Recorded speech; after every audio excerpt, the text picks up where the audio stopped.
Welcome to the SEGA Lounge, where we celebrate our love for all things SEGA, including the games, the music, and the community. I'm your host, KC. Join me as I talk to different guests and learn more about their projects and passion for SEGA. Hello everyone, welcome to the SEGA Lounge, to the season finale, season 7 finale, of the SEGA Lounge. This is episode 208. And it's a very special episode for a couple of reasons. First of all, actually for 3 reasons. First of all, because it's the season finale, so that's always a special episode. And it's been quite the season of the show. Second of all, we're actually taking part in RadioSEGA's WinterFest 2023, which is an honor. And after we skipped last year's event, it's a pleasure to be back with another show for WinterFest. Hope you're enjoying the event if you're listening to this on RadioSEGA. And, there's much more to come after this. It's also a very special show because I'm joined by 3 lovely people here, starting with, according to Twitch, my most watched streamer of 2023, Lime Reversed. Oh, really? Hello, Lime. Is that true? That's amazing. It is. Hi. It is. Yes. How are you?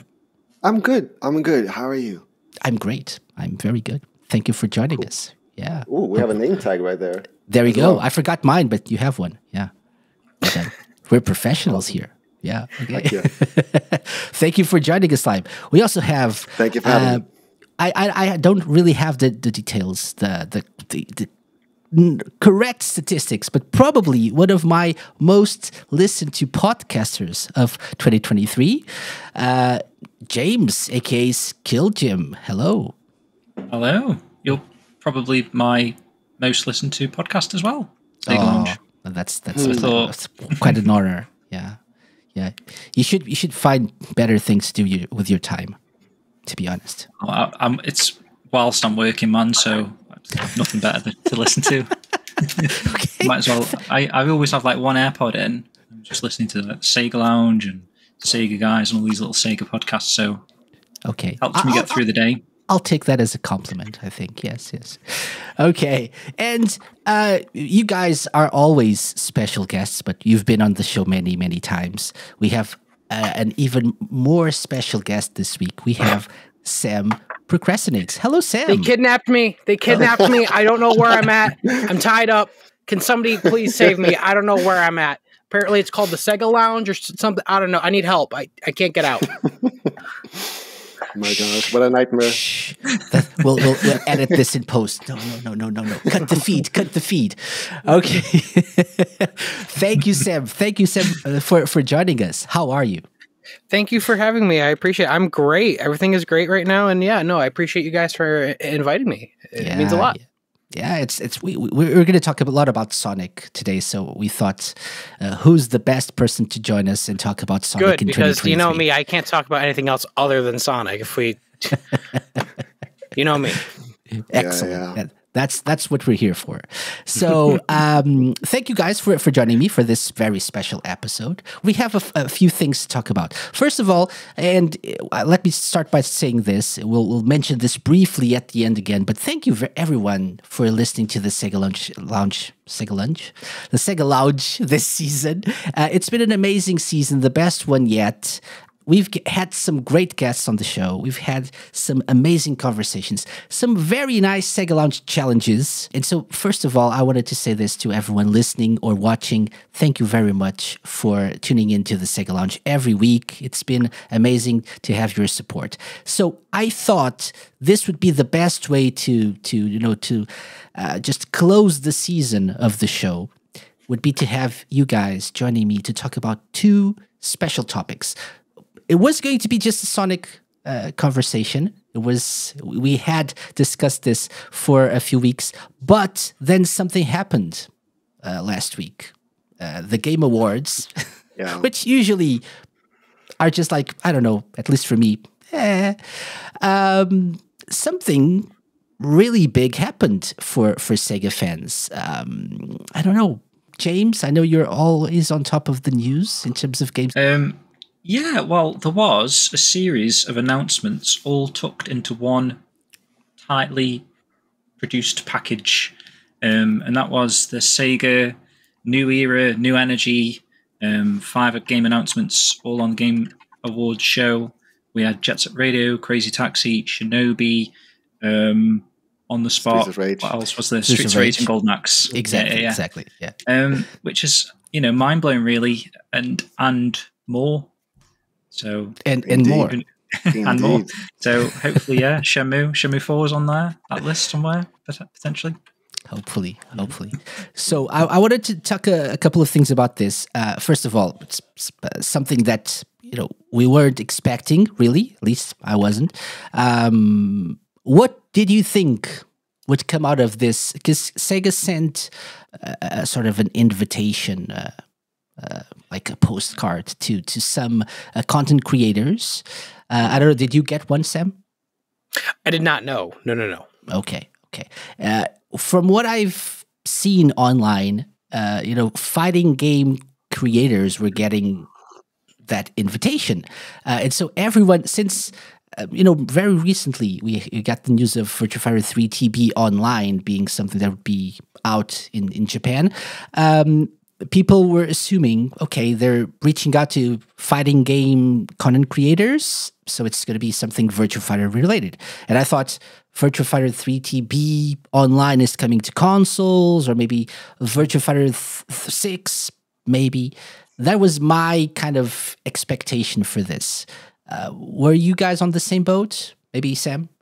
Yes, no, absolutely. That was what a lot of people were assuming, and a lot of people were assuming it was definitely a fighting game, because I believe a lot of the creators that got them were fighting game creators, and the lack of Sonic creators like myself or any other big one getting a letter told us, okay, this is not going to be about Sonic. This is going to be some other big Sega franchise, and by all accounts, we thought it was going to be just a fighting game, but wow, we were wrong.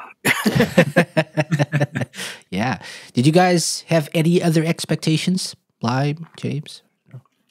I really had no idea. Like, the only thing, and I don't even know if this is real, is like a version of that. It said like egg.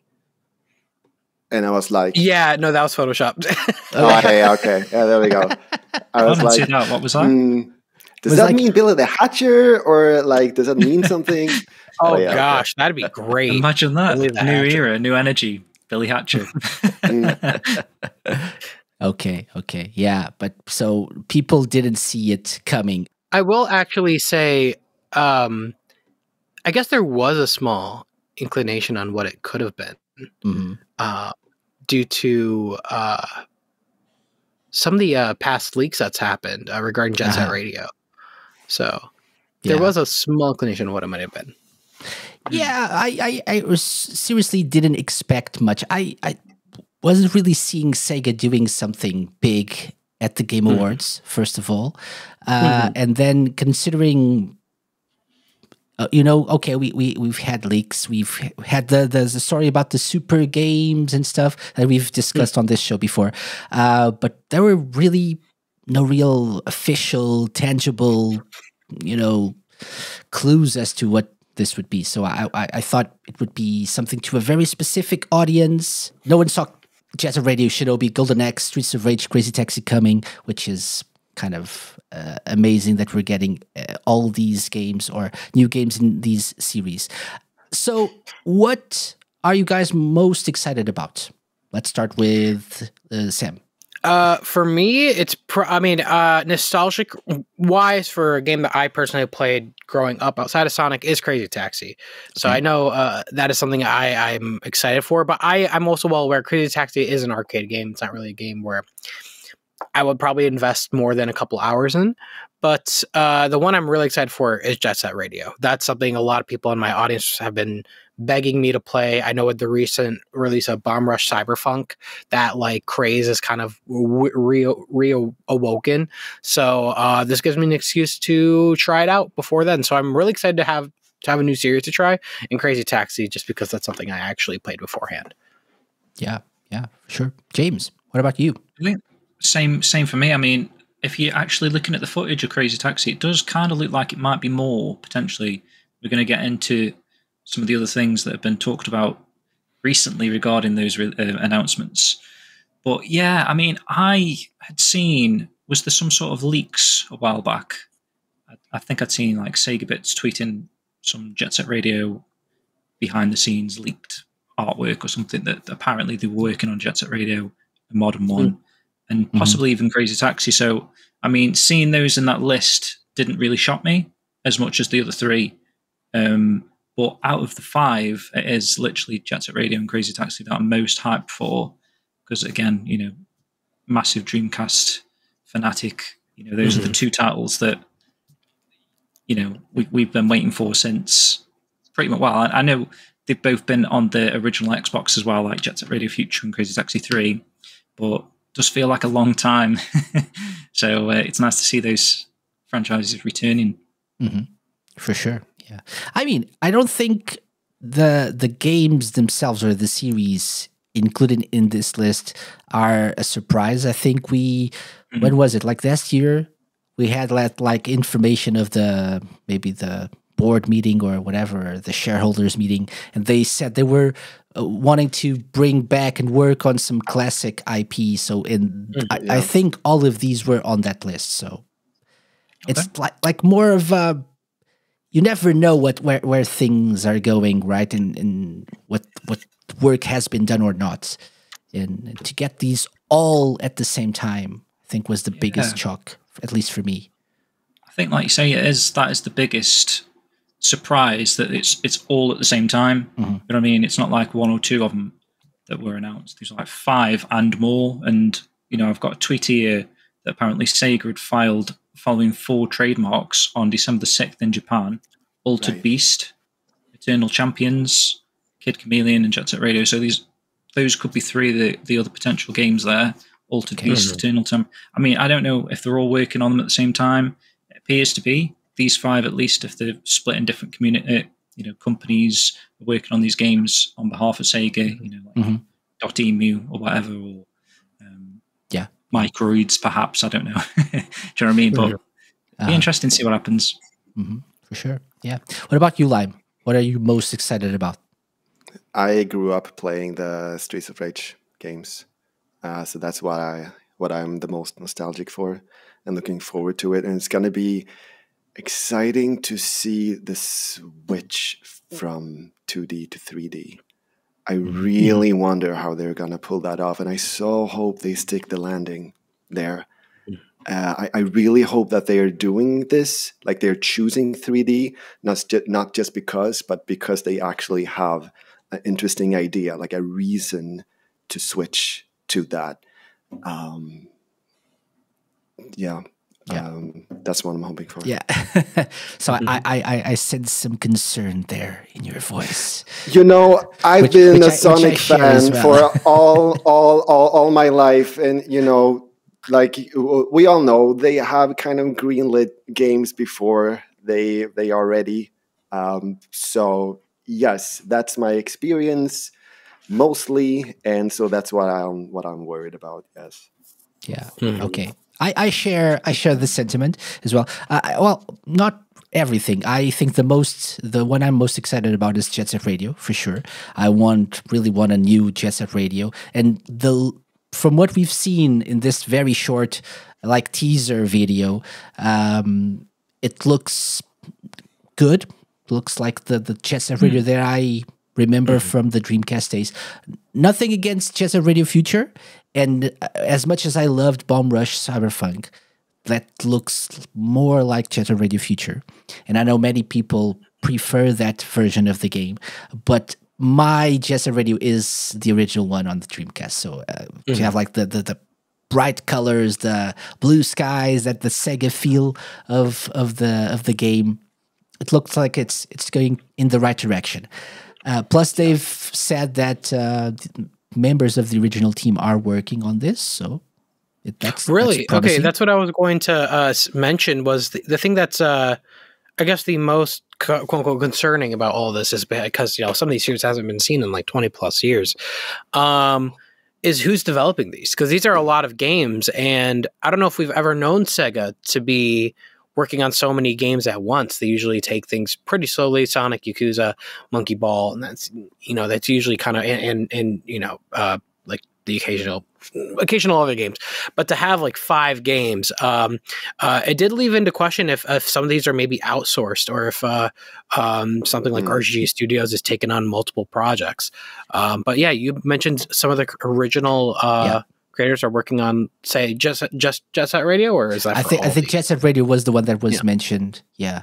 Oh wow! Specifically, I would think my assumption, at least, is that judging from the footage we got from the Shinobi game, I mean, I'm not a betting man, but I would put some money on Lizard Cube working on the Shinobi game. The ones that did Streets of Rage 4, the ones that did the remake of Wonder Boy, The Dragon's Trap. It looks like their like art style, and it would fit them like a glove. Like that art style was amazing. I really want to play that. Like, so I would say, in terms of art style, from all the games that all the footage, the limited footage we saw, Shinobi is the one that's got me most intrigued in terms of like, oh, this fits the series so well. This will probably be amazing. And it's a 2D platformer, apparently action game. So that's what I was expecting from a Shinobi game. But having people from the original team working on Jet Set Radio is promising as well. And Streets of Rage specifically and Golden Axe, they're both 3D games, which is interesting. I love Streets of Rage 4, so I'm not really, as much as I know that there are many fans out there saying, oh, I really want a 3D Streets of Rage. We've had cancelled projects that proposed having a 3D Streets of Rage before. SEGA didn't green light them, so they were cancelled. But I can see RGG Studio working on a good Streets of Rage game, right? You know, taking the fighting, the brawler mechanics of the Like a Dragon series and turning them into a very good, solid Streets of Rage game. I can see it happening. So cool, actually. Yeah. I hope that's happening.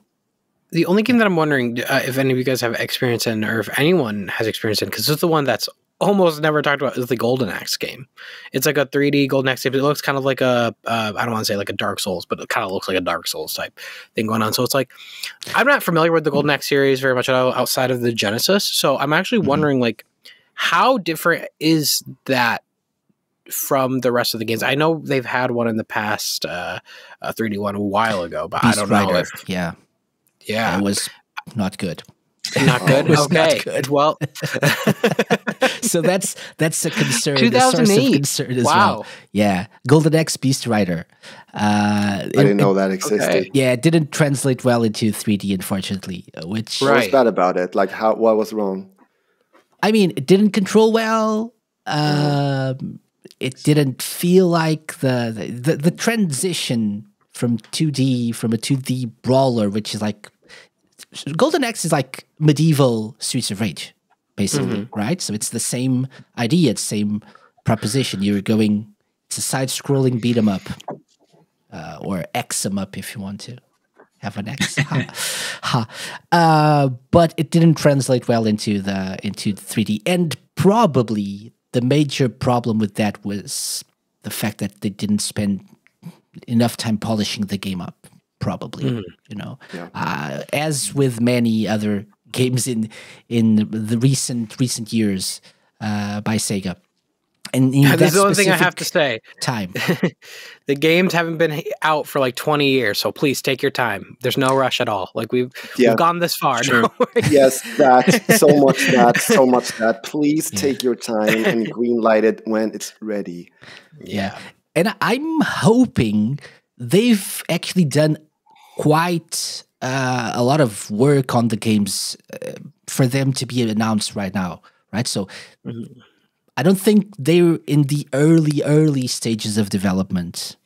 So if they're announcing them already, it's because they've already done like quite a bit of work on them. I'm hoping. I know for Jet Set Radio, it must be really promising because we actually have a good comparison, which is the leak for Jet Set Radio internally happened alongside the leak for Sonic Frontiers, but that game was already out. But the showcase of Sonic Frontiers looked so old, like possibly 2020 or 2021, that if the game was leaked back then internally that long, and we've been 2 years since, only for the announcement to just start, I think they're on a good track record, though. They've been working on this for a while, it seems, and I can't imagine it would take 5 years, 6 years to make something like that. So they're probably making good time. Yeah. Okay. Yeah. So hopefully everything will turn out okay. I'm really excited for all of them. Jet Set Radio first. I'm concerned a little bit about Crazy Taxi as well, which I think is a good segue into the next, like, sort of subtopic of this conversation. Because I was thinking when I saw Crazy Taxi, and I don't get me wrong, I love especially the original Crazy Taxi on the Dreamcast, really love it. But just like Sam said, it's an arcade game, right? It's like, it's not really what the popular genre of game for 2023 or 2024 or whatever it is when it's going to be released. So I think they need to make sure that this appeals to a wider audience and not just the old-timey Sega fans or the people who grew up with the Sega of old. And my question here is, how will they be able to do this with Crazy Taxi? So that's the one that I'm really not technically concerned about, but like the content of the game. And an option is to do what we've already, it's been published by, I think, Sega Bits and other outlets. They said that there's a possibility of having Jet Set Radio and Crazy Taxi as more of live service games. Games as a service. So I wanted to ask you guys, is that a good move for these games? Not for Crazy Taxi. I would say the only thing I could think of for Crazy Taxi specifically, if they really wanted to appeal today, is probably just make it multiplayer. The way I think about it is, we have all these games like Mario, I think 99, and all these Tetris 99, and all these games that are kind of like Battle Royale-esque, but it's more so we could have a game like Crazy Taxi where it's multiplayer and it's about like who gets the highest score in a lobby. You know what I mean? And they do have game modes like that. I do want to ask real quick about the trailer because it shows like a police car. Was there ever like a cops and robbers mode before? No. Is that new? It seems like they're playing with some sort of ideas that we've never seen before. So possibly those would be a great analogy. But for live as a service, I mean, I don't know if anyone really likes that mentality. Like, it's only brought us pain and misery. You can kind of see it in the trailer, can't you? When you actually focus on what's happening, there's multiple taxis. There's a police car. Mm-hmm. Yeah, and there is multiple taxis, and I think it seems like it might just be multiplayer, which is great. Yeah. I mean that I hadn't thought about that, like the 99 idea or option here. Last taxi standing. Interesting. Maybe not 99. It would probably be a little bit too taxing on the whatever system you're using, but maybe like, I don't know, 30, 20, 15, I don't know. Yeah, or 4, like what we saw there. Just some sort of like thing where you could play with friends and see, kind of compete for a large score as one of the game modes. I'm sure there's going to be multiple game modes, but for sure. For it to have some shelf life. I'd be down for that. I hadn't thought about that yet. Yeah, I was thinking more like I don't know, maybe like free to play sort of thing with like a like a battle royale but free to play system. I don't know. Maybe price wise, it shouldn't be big at all.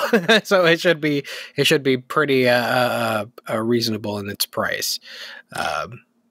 Yeah. If you wanted to appeal to people who are not familiar with the series, right? Mm-hmm. And you want to get people to play this, makes sense. Buy in-game items, taxi skins. Taxi skins, you know they're going to do that. Yeah. Buy BD Joe and Axel and all the other cab drivers. Buy Sonic as a cab driver. They're going to have Sonic as like a little hood ornament. Oh yeah. Oh, that'd be cool. Actually, yeah, dangling. Yeah, it'd be a callback to Rad Mobile. Radmobile. Yep. Rad Mobile. Yeah. Yeah. Okay. Any other thoughts? Jet Set Radio, though. I don't know. I don't know how they're going to work because, see, when I heard about the super game thing, well, not the super game as such, but the live service aspect within Crazy Taxi and Jet Set Radio, I was initially a little bit disappointed because, obviously, again, Dreamcast days, I just want a new Crazy Taxi. It would be amazing just to have a new Crazy Taxi, new Crazy Pyramid, arcade mode, original mode, different maps, just get that sort of experience again. Same with Jet Set Radio. I just want a fresh single-player Jet Set Radio. And then when I was reading this article about it being a live service sort of situation, God knows what it's going to be now. You know what I mean?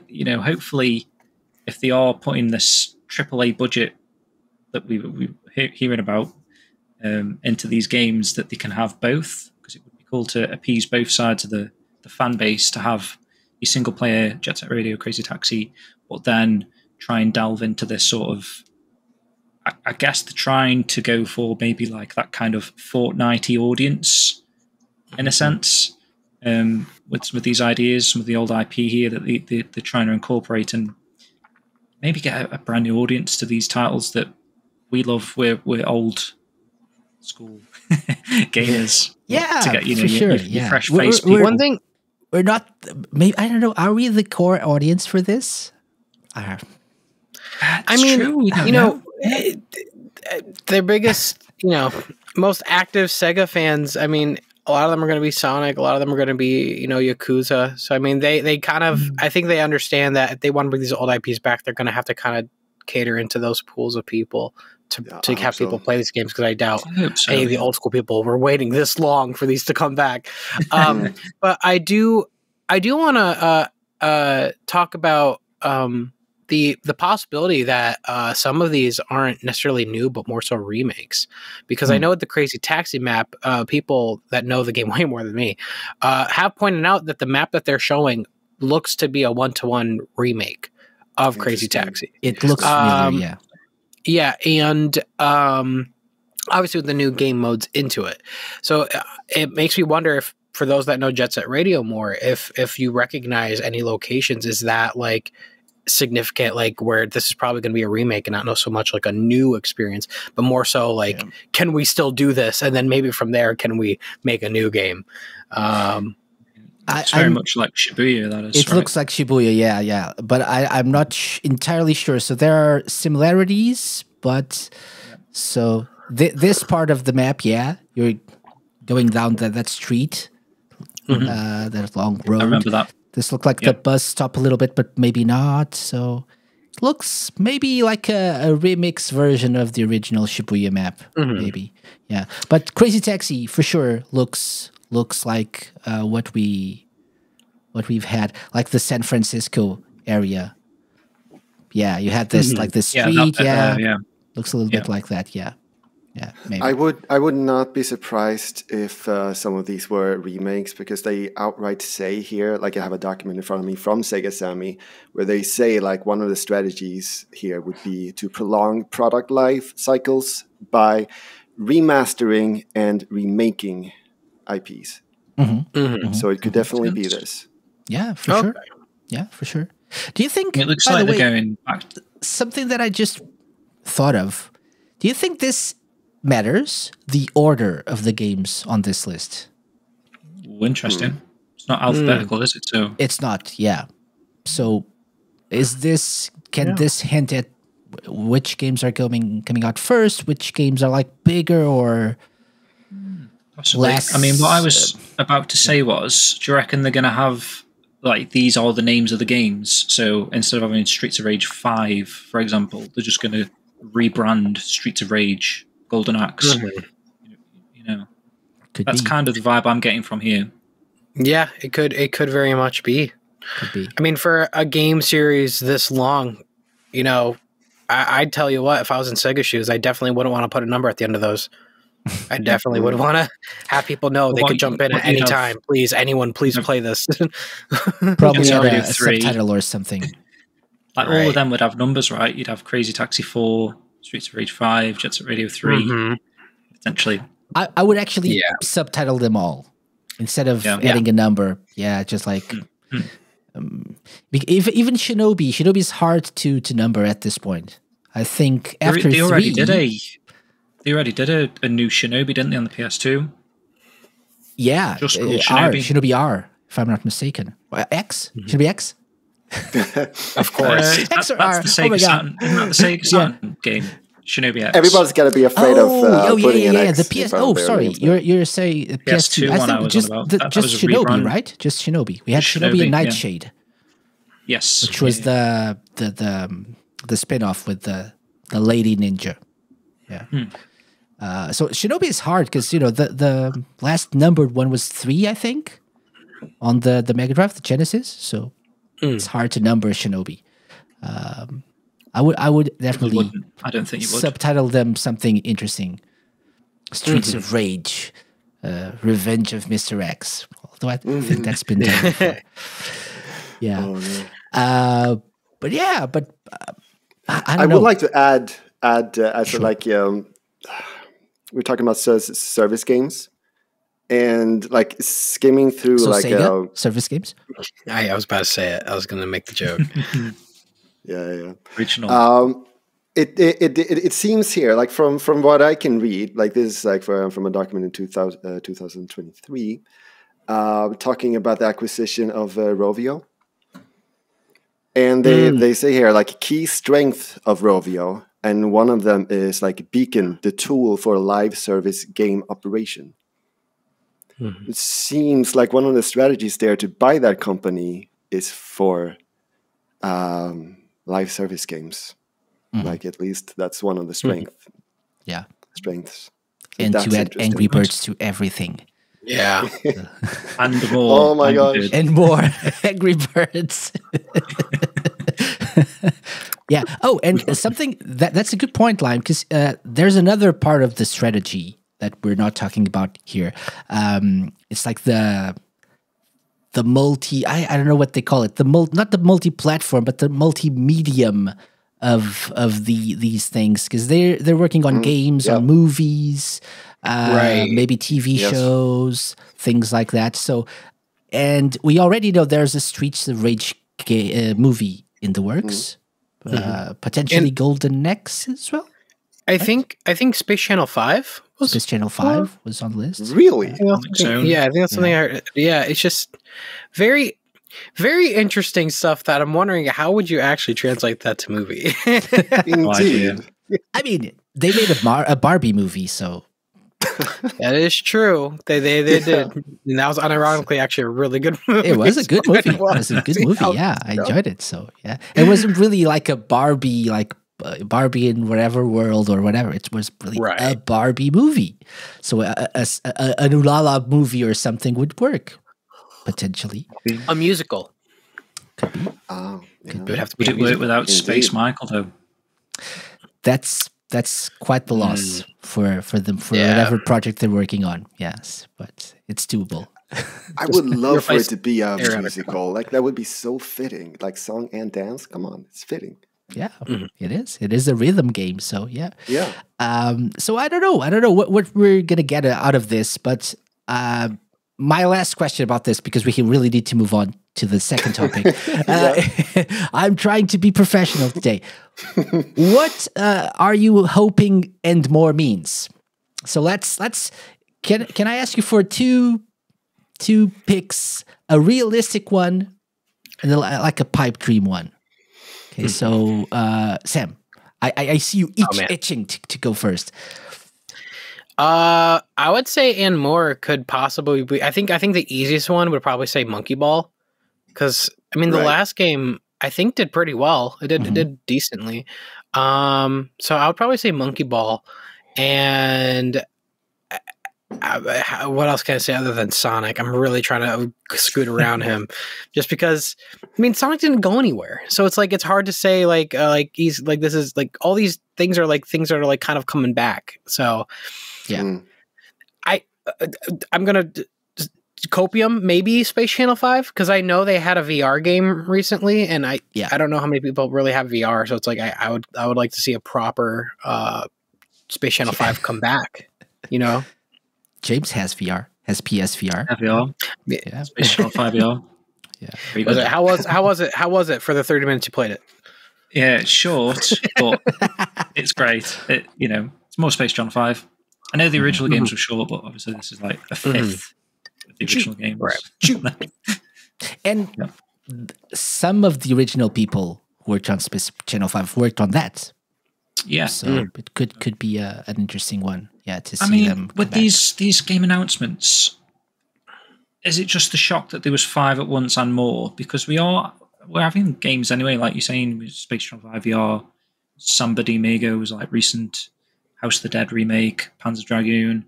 They are these big old IP names. Is it just the fact that there's like 5 at once, or do you think there's something specifically special about this new era? That's a good point. But I think this feels different. I would say this. Because, for example, you've had House of the Dead remake, Space Channel 5. What else? What else did they remake? Somebody Amigo SEGA, but I'm talking about the ones that they outsourced. Okay. SEGA didn't make much of a thing about it. It helped. I think the SEGA Forever account promoted the release of those games, like the Alex Kidd one. Streets of Rage 4. But apart from Streets of Rage 4, which was really more hyped than the rest, because I think it was like Streets of Rage 4, and it was really a good game, and they piggybacked on that, and they try to take a little bit of credit about that as well. But apart from that, I think they just outsource these games, these IPs, and they just let the people do what they want to do, and we'll see. If this is a good game, sure, we licensed this, we're good as well. But if not, so you're not hearing them talk about the Forever Entertainment games, the Panzer Dragoon remake, the House of the Dead remake. These are they're decent, but so I feel like this is like Sega being more hands-on, and they're like putting their reputation on the line, whatever reputation they have left. Yeah, they're putting it on the line. They really have here. nothing to lose. Like, what are we going to get known for again? Sonic? It's like, let's give this a try. This is what people have been asking for 20 years. Yeah. So I think the end more has to be something old and dormant at this point. I mean, Streets of Rage not dormant, but it has to be something different, right? I don't know. Lime. Let's talk about the fact that they stole my aesthetics on Twitter. All right. Oh yeah. Let's talk about the fact that they stole my entire. How dare they? Look. I see a lawsuit coming. Absolutely, unless I get a review copy. Cease and desist. Go back to old era, old energy. Exactly. Indeed. So James, one realistic pick, and the realistic pipe dream one. I know which one that is. Oh, you know what pipe dream is. Although it's the same as mine. I'll throw a curveball. Burning Rangers pipe dream. There you go. Okay. And then realistic Skies of Arcadia. I reckon I've been hearing rumors of that for quite a few years now. Wouldn't surprise me. Mm-hmm. So I probably, wouldn't surprise me to see that on the plus more. Okay. Yeah, that would work. Yeah. What about you, Lime? I love that in the document of topics, it asked, what are your dreams? So what about Nights into Dreams? I love Ballad, dude. I think Nights would be great. Yeah. So is that the realistic one or the... I think it... I'm not sure which one is the realistic one, because I guess it would be even more realistic to see a Sonic Adventure remake than seeing that, because at least we've heard a little bit about the want to do a thing like that, but It could be. And I never heard it could anything be like about a a Knights remake thing. of an old Sonic game. That could be part of this. Yeah. I got to be honest. Because a lot of people have been saying that's what they take out of it. If I was in Sonic Team shoes or just Sega shoes, I'd be like, are you prepared to do this? Like, if one step out of line and people are going to tear you apart. So it's like, honestly, like, I really don't know if they would really go a remake route with it. As much as I would want that and would love that, I would have to see some proof in the pudding before you actually take that project on. I think it's the wrong time to do it, to be honest. I think for, like, say 2024 specifically, like, I guess this is kind of like changing topics though, but like in terms of like the next big Sonic thing I would like to see, I wouldn't mind like a spin-off in some way. Not spin-offs per se, but like a separate type thing. Because I don't know about anyone else, but like we've had so much Sonic stuff lately where I'm kind of okay with like, let's get like a Shadow game. Let's get like some sort of like separate thing in the meantime, because there's been so much Sonic. And you know what? With Sonic Movie 3 around the corner, I think that's probably the most likely thing to happen, as they're going to do some sort of, Shadow Maybe type a Knuckles thing. game. Yeah. Knuckles game to tie in with Or the a film. Knuckles game, or Silver game. Tying with the series, yeah, right. Could be a Chaotix 2, a remake of Nicholas Chaotix. Could be Nice. Right. Yeah. I'm thinking, we'll leave Sonic to the next few minutes, but I'm thinking here, realistically, I would say Nights into Dreams is a realistic possibility, to be honest. I would love to see that. That was my pick for a realistic possibility here. It was on the list of IPs that they are potentially hoping to work on. And I mean, Nights is still pretty popular, right? Yeah. So even if we haven't had a game since the Wii days, so it's like 20 years now, maybe almost. Mm-hmm. No, not as much. I don't know. Maybe getting there, isn't it? But close to 20 years now. But the original one, especially, is still very popular. And considering it's a Saturn game, and it's really popular in the West still, so I think it would be a good one to do another one of, maybe even if it's not 3, if it's just a remake of the original or like something else. I would love to see Nights coming back. I actually wonder if the whole Balan Wonderworld Yuji Naka thing might scare them from doing that, because I feel like people would draw the comparisons. Maybe I would be down for that, but I don't know if I don't know if they stick to the original formula, which Balan didn't. Of course, didn't do. No, didn't. They didn't stick to the original formula. It was a completely different style of game and genre. So I don't think if they stick to the whole flying and arcadey, but again, same as Crazy Taxi, a little bit different, but a little bit the same.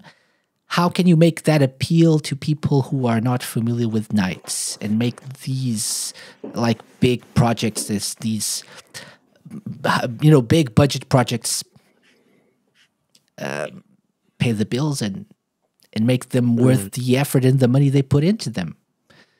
They had to try something new as well. Yeah, but that's not my question to answer.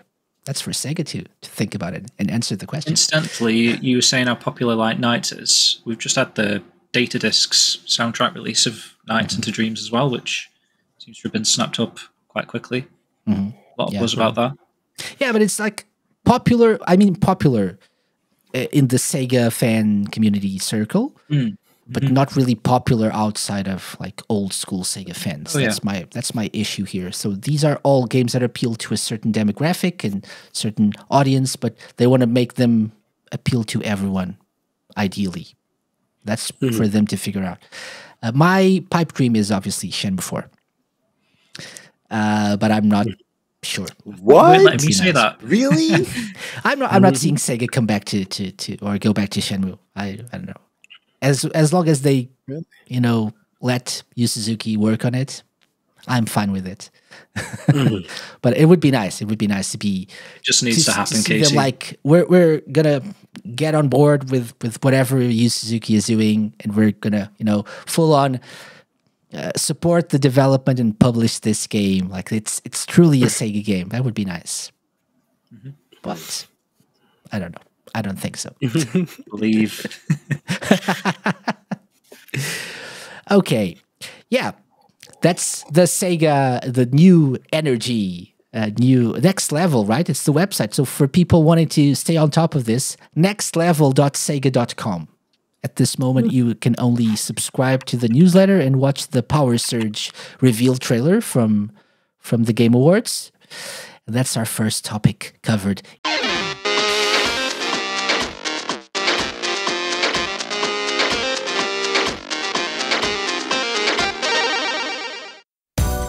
Whether you're naughty or nice, we're all getting the gift of WinterFest, only on Radio Sega.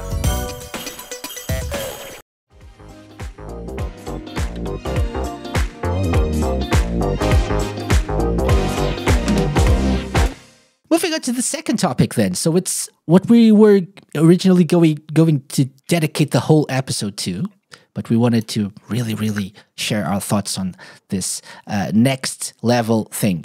The second topic is Sonic in 2023. And by this, we mean everything, right? So we've done a few shows, a few episodes. Lime and James, you joined me for a few shows where we talked about Sonic Superstars. We talked about specific Sonic things. But we always wanted to talk about the Frontiers DLC, maybe a little bit of Origins Plus and whatever. So we don't have time for everything. We are going to try to discuss 4 specific Sonic things that happen. And then, and along the way, if you want to, we can try to, briefly mention some other things that happened. Starting with the DLC that got released for Sonic Frontiers. This was a big year for Sonic, by the way. Yeah. Right? So just looking at the list of things, and this doesn't include everything. Yeah. Even just looking at the games, we've had if we count the DLC for Frontiers as a whole game, which we could, maybe, we'd have 5 new games: Frontiers DLC, Superstars, Dream Team, The Murder of Sonic the Hedgehog, and Sonic Origins Plus. So starting with the DLC, thoughts? My gosh. Lime, please, go all out. I'm looking forward to hearing what you've got to say, Lime. First of all, Master Coco challenge. Holy crap. Master King Coco, sorry. Master King, sorry, Master King. Yeah, indeed. Holy crap, I had so much issues with that. That's one of the biggest challenges that I've ever taken on in a Sonic game. I was so proud when I did that. And now I'm like, okay, that was hard mode. I need to 100% this game. I'm going to have to do it in extreme mode. How? It's, yeah. And then they're like, it's still fun. It's a challenge. But yeah. And there were things that I didn't really think worked with the DLC. There was, most of these things are fixed now. But there was one tower where there were pink panels that you were supposed to homing attack on to get up. Those didn't respawn. And so to get up there again, you would have to get up this janky way, but moving on the the narrow the edge of a vertical platform in order to get up. And I was like, how did you miss this? This is a whole point. They respawned. You just had to fall farther down. Because it happened to me. They did not respawn. I fell down so much in that. I know James apparently didn't have any trouble with that, but I don't know what you're all complaining about. Honestly, I nailed virtually all 4 of them first go. I mean, I'm actually checking. Wait. Please do say that again. Do say that again, so we can all bow. Honestly, I mean, did I miss something? Why was everyone struggling getting up? Because it's just a series of grinding, just the stuff that you'd done for the entire game. We'd even had little mini towers to get up to like different platforms. I remember, is it Erez or whatever, the sand stage? You gotta get up the sort of the tower area up to the top end at the far back. I don't know. I did it. I followed You're once. not wrong. You're not wrong. But yeah. I'm looking back at when I first played the DLC. It took me 7 hours and 30 minutes total to beat that DLC for Update 3. And the characters with Sonic, Tails, and Knuckles, I played that for the first about 2 hours. The next 2.5 hours were the towers and the challenges. And after that, another hour on the characters.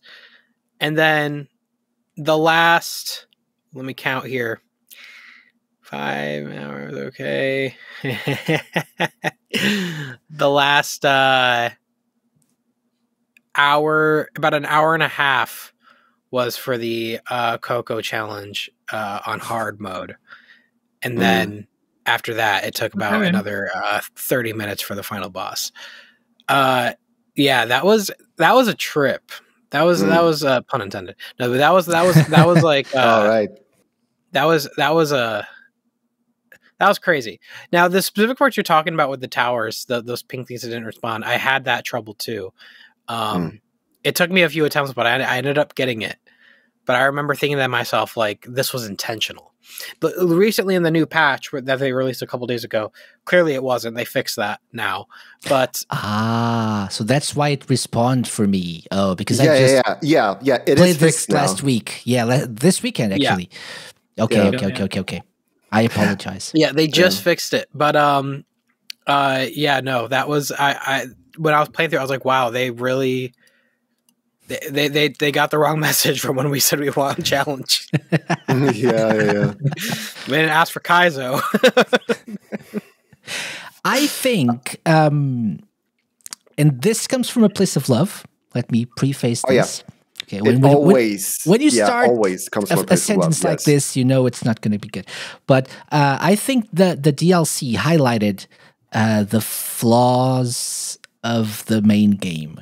Okay, so we talked about Frontiers earlier this year and how much I loved it, and how much I think this is the foundation for the future of 3D Sonic, potentially, and I think they should keep building on this. But they are asking you to do some precision platforming. On a game that really doesn't have the controls for that. Thank you. Right, and that's and that's okay for the main game, right? Because it's very forgiving, and probably that's why people wanted more of a challenge, potentially.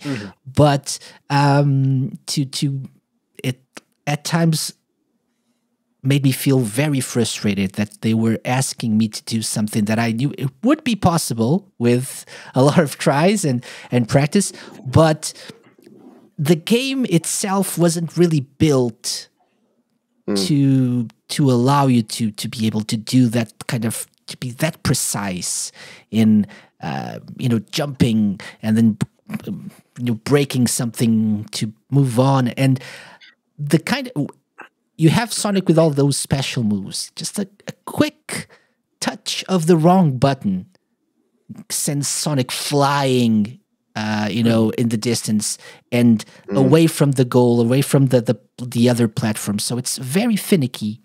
And so that's my major problem with this final DLC. It highlights the flaws that were already in the game. The things that I thought should be fixed for the next one, for the next outing in this series, whatever Frontiers 2 is, or whatever the next 3D Sonic is. And that's something, right? So when you have a DLC that, if you combine it with the initial package, the main game, and you like take the average score of both, brings the score down, that's something. So it made me reconsider my thoughts about the original game, the base game. That's what I'm saying, and not in a good way.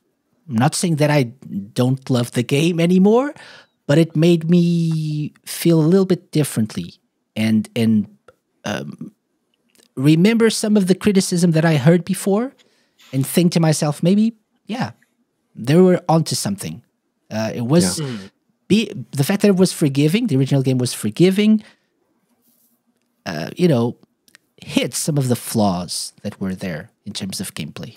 Yeah, that was exactly my experience as well. And I know that I talked about that on the last show where we talked about it, that it was on the way to being my new favorite Sonic game because I absolutely loved it. But then I got to the more difficult challenges where I needed the precision in the controls and it just wasn't there. And that was frustrating. That's where the flaws show themselves. Yeah. And I mean, while we're talking about that, we have to talk about Knuckles. Okay. Do we have to talk about Knuckles? First of all, they fixed him. We're good now. Yeah, indeed. But holy crap. The Knuckles glitch again? Really? It was a reference. Yeah, of course, yeah. That was intentional, but it was even easier to do this time. The only thing that I had to do was press 2 buttons simultaneously, like that. I got like way up in the sky, just like doing that. It was so easy to do. So helpful. Yeah. Oh yeah. So They were just trying to help, right? And then, really like was. when you have this, I was battling this ghost guardian. As Knuckles, it's like you're already stressed, like trying to get to the places. So then it's like, oh no, I need to jump off this. Like there was this like kind of like big pillar thingy that I was climbing on as Knuckles, and like for reasons like I needed to jump off, and my idea was to just like fly back on it again. No. The glide is like the turns are so wide. I just couldn't get back onto it. Like it kept circling this big goddamn pillar.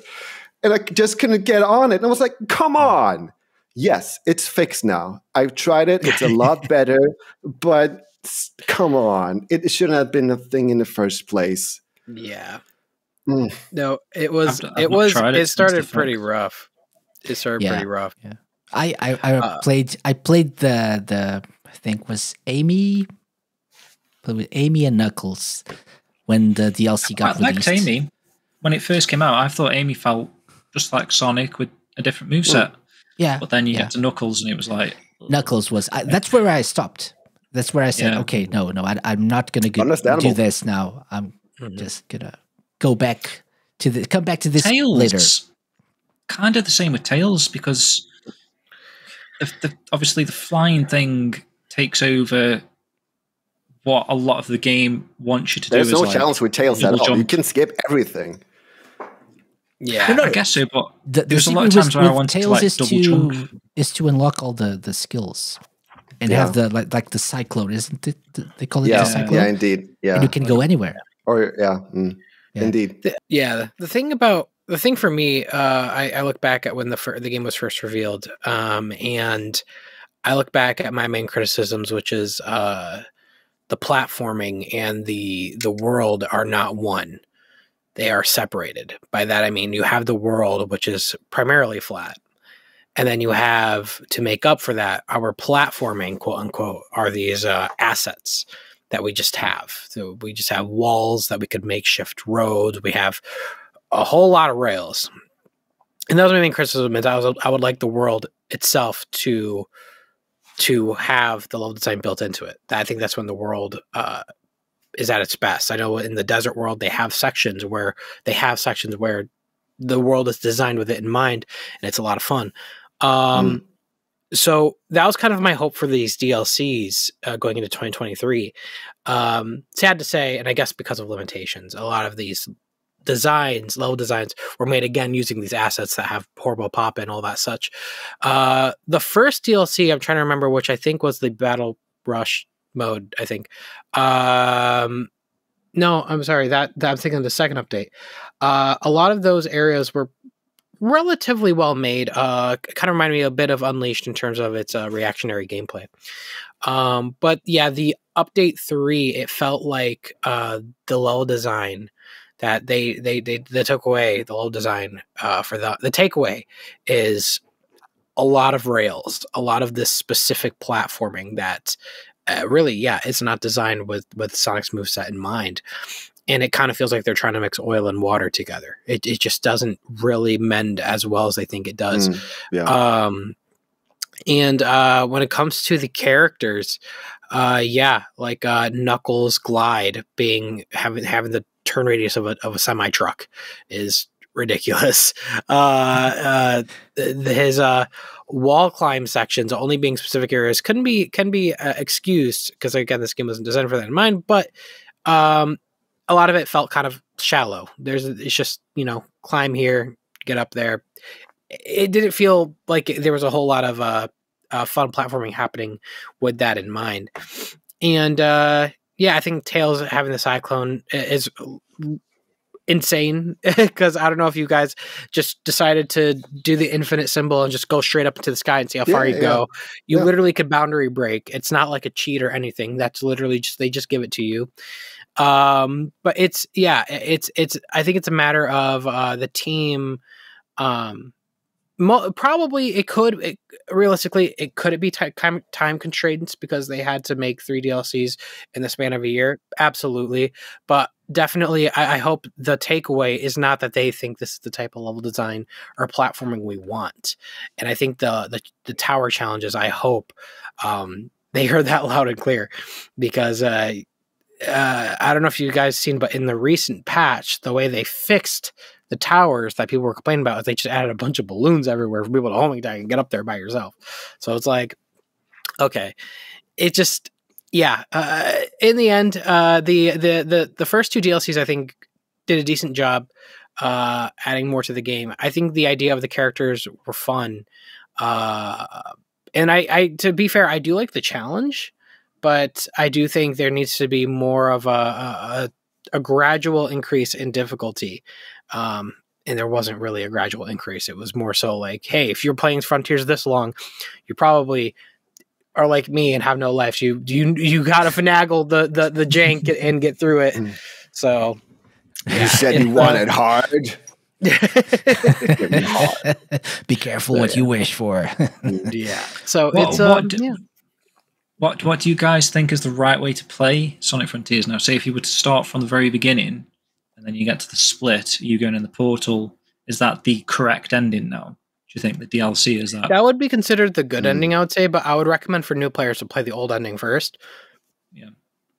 And then, if they still want more, then play the ring portal. But I think, just understand that it's not going to be easy. I think after the update, though, it's definitely going to be a whole lot easier now. If you have to change your difficulty to easy, but even on hard mode, I did do I did retry the King challenge, and the window for the parry has been extended a little bit, even on hard, to be a bit more realistic. Yes, it's not like 4 frames anymore. It's like an actual like half a second. It's actually a comfortable experience. It's about half a second now. So it's a lot better from my experience. Yeah, I didn't really have problems with. Do we know if it's the same in extreme mode? I did not try extreme mode. No, I did not. How did you complete it, Casey? Were you easy mode? No, I tried normal mode, and then I finished the game on hard mode to get the true ending, and went back and tried the Master King Coco trial again on hard. I didn't completed it, but almost. So it was. And the fact that if you almost on your first try, like once or twice more, I probably would have beaten it on hard. Yeah, the I remember was much more. I don't know. Judging from people's reactions, because I didn't play it when it came out. So judging by people's reactions, the parry timing was more forgiving.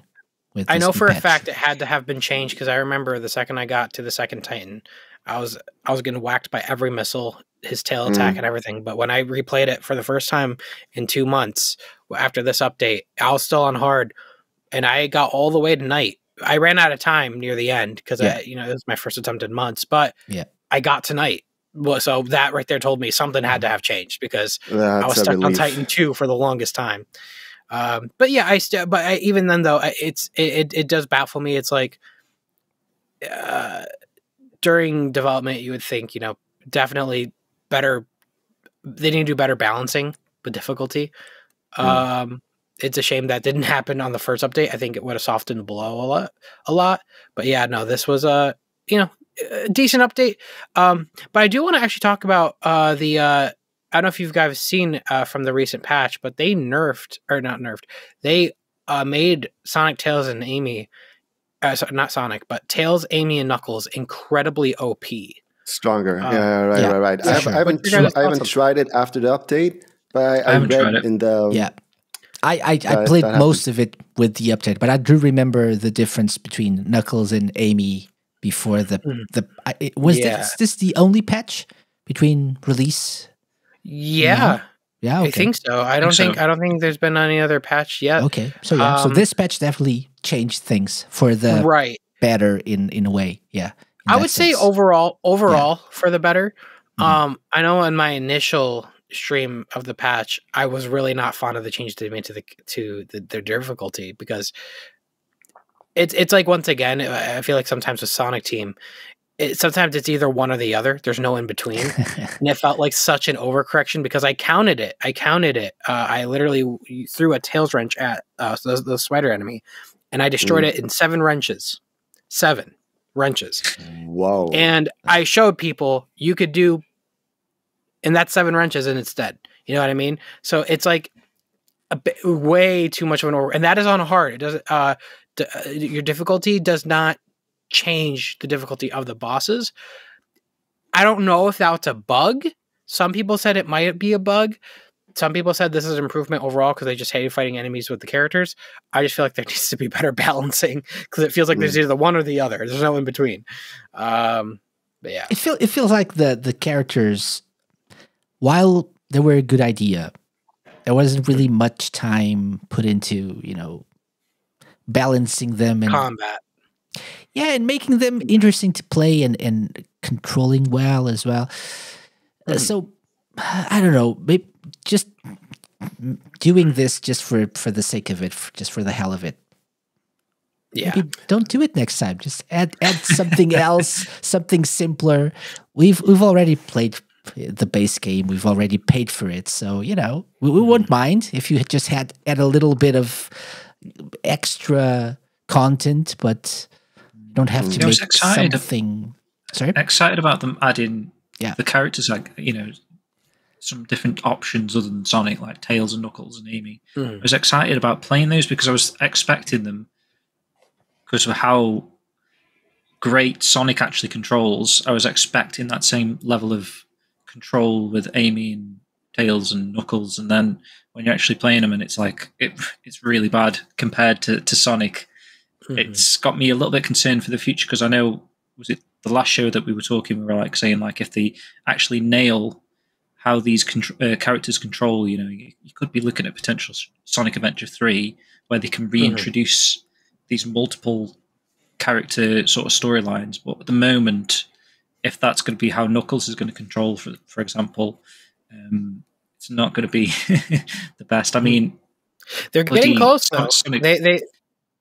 I need to try it with the patch now that you've said that he controls much better since the patch. He does. That's and reassuring. They also, I didn't mention this, they also got rid of his buffer animation before gliding. So now he goes straight into a glide. There's no weird animation that happens. So they're definitely taking notes on the fact that what people liked and didn't like, which is good.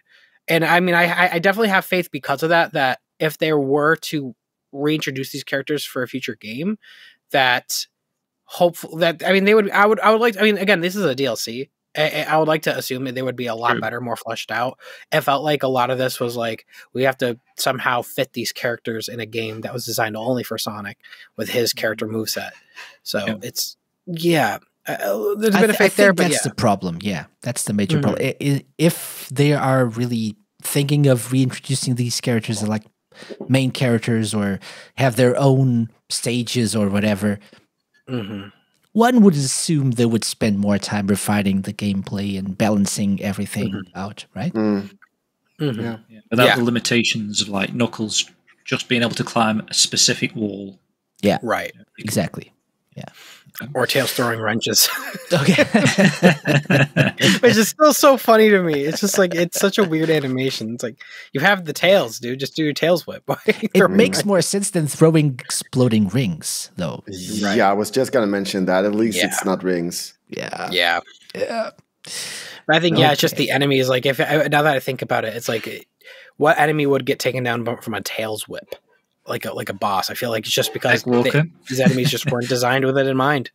It's like, oh, nice. Oh, so fluffy. Oh, feels so smooth on my skin. Actually, I do have a question, an interesting one. And I don't know if this is a hot take, but I'm actually not fond of how reliant Amy is on her cards versus her hammer. Yeah, I'd like to know your me too. Me too. I wasn't going to mention it, but yeah. I thought I was alone on that. Yeah, definitely much prefer the hammer. Yeah, it makes more sense. It seems a bit random, right? The hammer, so why not use that instead of the cards? Yeah, it definitely feels a bit random to me. It's almost like if Tails was reliant on like mint candy. It's like, okay, that's a small part of his character. It's not something that Yeah. They're really. Sorry, James. Was it just the Sonic CD cutscene where she was like a tarot card wielding hedgehog thing, and then all of a sudden they've like taken it? And it's like I think that was part of the character. From the beginning, like the bio of the character was she was into those really things. Making a meal of it now, aren't they? There's like everywhere. They're going back to the origins. The reality is it hasn't been mentioned for like 30 plus years, so to bring it back now. That's great and all, but we can't pretend that this is her entire shtick because it hasn't been. Have it part of the character. I think it being in part of the cutscene, like her being okay, what should I do next? That's fine. But her main attacks being the cards versus the hammer, which is so strange too, because I covered this in my review. But she has a spin attack in the game with cards where she also does gets have the hammer, and it's literally a callback to her attack in Adventure, but that was with her hammer. So it was a deliberate choice to choose the hammer or choose the cards over the hammer. There's another move like that where Amy kind of like hits the ground and then bounces up way further. Yeah, just like in Sonic Adventure. But it was the hammer instead. Yeah, it's like you used a hammer, like you already got that move. And there were so many people coming into to my stream going like, "Didn't Amy used to have a hammer?" I'm like, right. And she still does in the 2D games, right? Yeah. She still does here. It's only for defense, though. It's her parry. Yeah, but it seems backwards. It's like, I think it would have made sense if like her attacks were her hammer and her defense was maybe the card, a giant card appeared. Oh, yeah. I don't know. Exactly. Yeah, for sure. Like a fan of cards. Very, very backwards. For sure. Okay, so all in all, Frontiers DLC. Did you want to mention like the very end boss? Oh yeah. You wanted to mention that. For right? me, that was like that was special.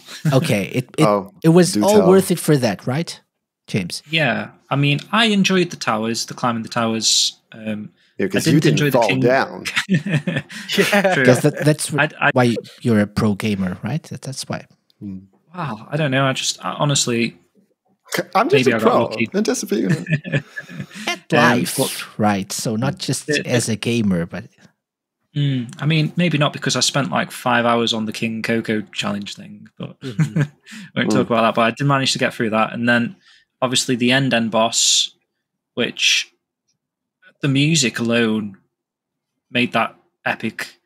I mean, I think I even saw a video from you, Sam, that was like on YouTube recommended, and it made you cry, right? That was your video I was watching. I was going to mention the ending. Yeah, no, that was the best part of the update was the end boss. And it was such a powerful moment because it felt like I was like a kid again. I was like, oh my gosh, what's happening to Sonic? What is he doing? Whoa, oh, there's a form. Oh man, and the music being timed to it was emotional because I haven't felt that feeling in so long. Well, like a genuine joy, and it felt like a genuine fight too. And even that was actually improved in the update, because I think from what I heard, I didn't check this out, but I heard now they added an indicator on the wire, so you can attack it now. But that's awesome. Yeah, that's cool. That's cool. Yeah, but it's a lot of time figuring that out. I don't know what the indicator is. I had a chat of like 1,700 people, and I only found it out because they were all yelling at me what to do. But I watched like a YouTube video that said just press RB and it'll target the wire thing. Right. So yeah, I don't know why. And someone like me, I knew of that move from Night, but that's the only time. That's the only time I've ever done that move. So it was like the fact that it was such a specific move. But I think, from what I heard, I have to try it, so don't take me over, but I heard that there's now indicators to help you know what you can do in that boss fight. Yes. The boss was special though. I did enjoy the fight. It felt like a true final boss compared to the other version of it. And I would say in recent Sonic history, I mean, I don't think there's been a final boss in a long time that's genuinely challenged me. I guess the last one I could think of is probably Sonic 06 or Sonic Unleashed. But yeah, Sonic Unleashed probably. So it's been so long since we have a boss that like really took some time for me to figure it out. Yeah. I think the fact that Supersonic is now not just confined to that last boss they have to be creative in what you can do and how you can use it to your advantage. And the bosses obviously have to be more powerful and more special. So I think that's part of it as well. But yeah, I agree. I wouldn't say everything else was worth it for the final boss. Like James was saying to us in our chat. It made me feel like Sonic Adventure 1 and 2, that kind of a feeling where it's like, it's the culmination of everything you've got to this point. This is the fight. It feels like you kind of done something. You had to really get to this point. I did feel that at the moment. I did feel that. In hindsight, looking back, still doesn't excuse the BS level design. But, but yeah, it definitely felt like a moment where it's like, I can't believe we got here. I think it was worth it. Took this long. Yeah. We really need to move on to other things, but I just wanted to briefly mention the music, which was one of the highlights of the DLC for me. I love Sonic music, I love Sega music in general, but this OST is truly special. It's something different, but it is truly special. And I have to say, if not for the soundtrack, if not for the music, I would have probably gone mad with this DLC. So thank you, Tomoyo Otani-san. Thank you very much. Yeah. Good job. See, I didn't go for any spoilers or anything, so when that reimagined I'm Here started kicking in, that got me that day, because it was like sick. That was great. Like, wow. Yeah. For sure. Yeah. I definitely, it's kind of, it's funny because, back in the 90s, rock music, the Crush 40 version of rock music, that was like the thing back then, right? But nowadays it's like heavy metal. So it's like having Kellen Quinn on the soundtrack gave you the feeling of what people had back then when we first heard Crush 40. So it's kind of like, I hope this style of music with the heavy electric guitar type things stick around, at least for boss fights and like giant mech, not all the time, but like I really liked it. And yeah, the music is such a powerful tool. And this game definitely taught me the importance of that. Music can add a lot to the experience. For sure. So now we should talk about Superstars. I think talk about why we should actually pivot, because I think some of the points that we made about Frontiers, we can actually compare them to our thoughts to Sonic Dream Team. Oh yeah. Have we all played Sonic Dream Team, by the way? Yep. Yes, I did. Yes. We have. Just literally completed it tonight, man. And I was just about to say, when Sam was on about wanting that music to sort of spill over into, has anyone played the the final boss of Dream Team yet? Yeah, I haven't completed it. No, I'm very close to the end. It took me by surprise. It looks like they've taken a little bit of a leaf out of that with that music. You've got this, quite heavy metal.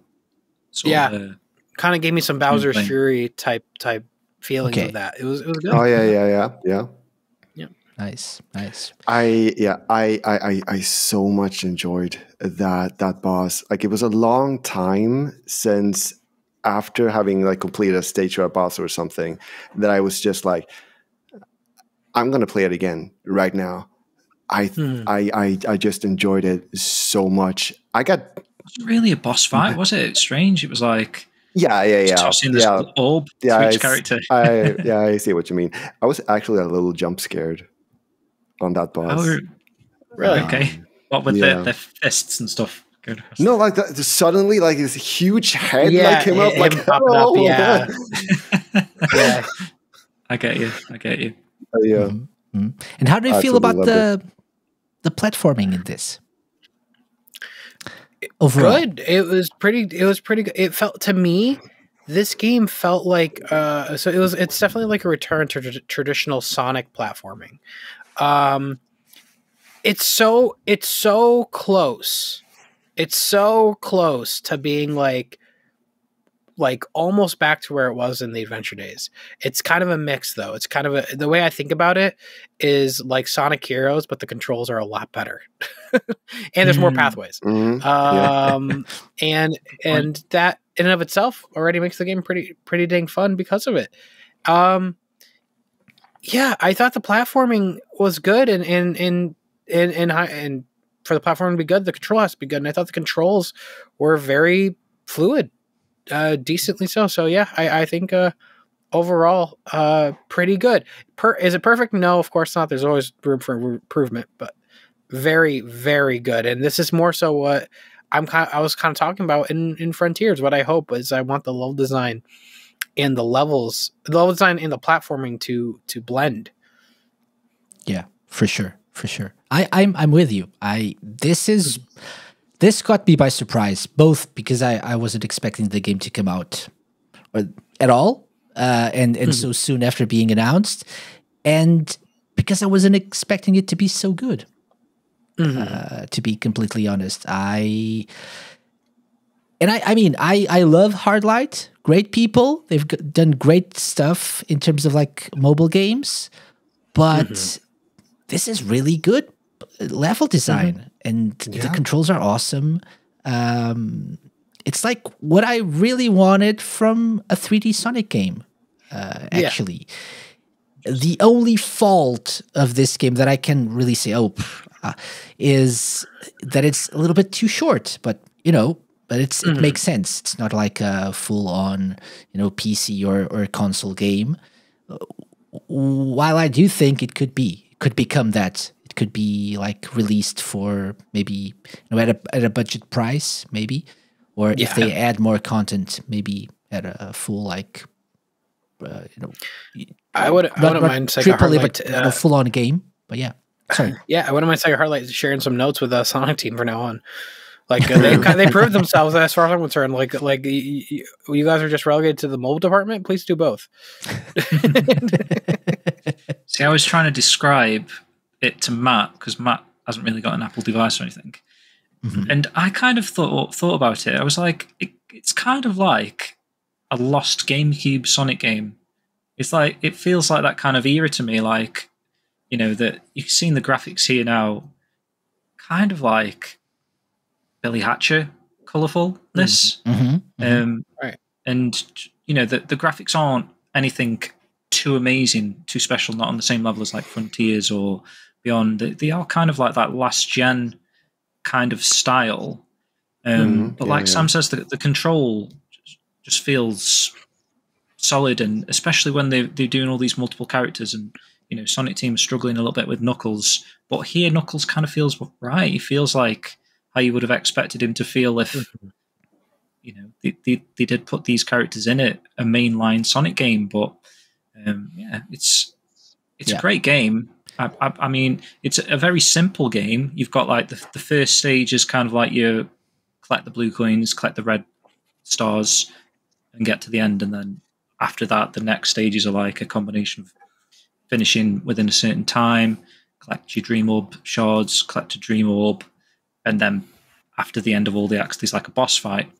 And is there like maybe five acts? So like you say, it's not the longest game, but in terms of it being a Sonic game, really bite-sized, right? Not in terms of you have a lot of like challenges, although they are basically all the same, but it's like bite-sized stages and very quick experiences, which is okay. See, for me, this was perfect because one of the, I mean, it's probably positive for a lot of people, but one of the negatives for me of like when they were doing these recent 2D Sonic games like Superstars and Mania, I feel like they're too long for that kind of gameplay. Like Sonic Frontiers is okay at being, I think I sunk like 100 hours into Frontiers, but you know, it feels like a game that you can sink time in, whereas you're playing a Superstars or a Mania, I'm still of the old school where I can finish Sonic 1 in like an hour and a half. You know what I mean? I don't feel like the game has to be 10 hours or whatever they try and strive to do in a 2D game. I feel like you've got those sort of modern elements that kind of force the game to be longer than it kind of needs to be. So certain points of Superstars, I was starting to get a bit bored, or you know, I'd only play like a couple of stages and then turn it off. Whereas like an original Sonic game, I want to play it all the way through to finish it.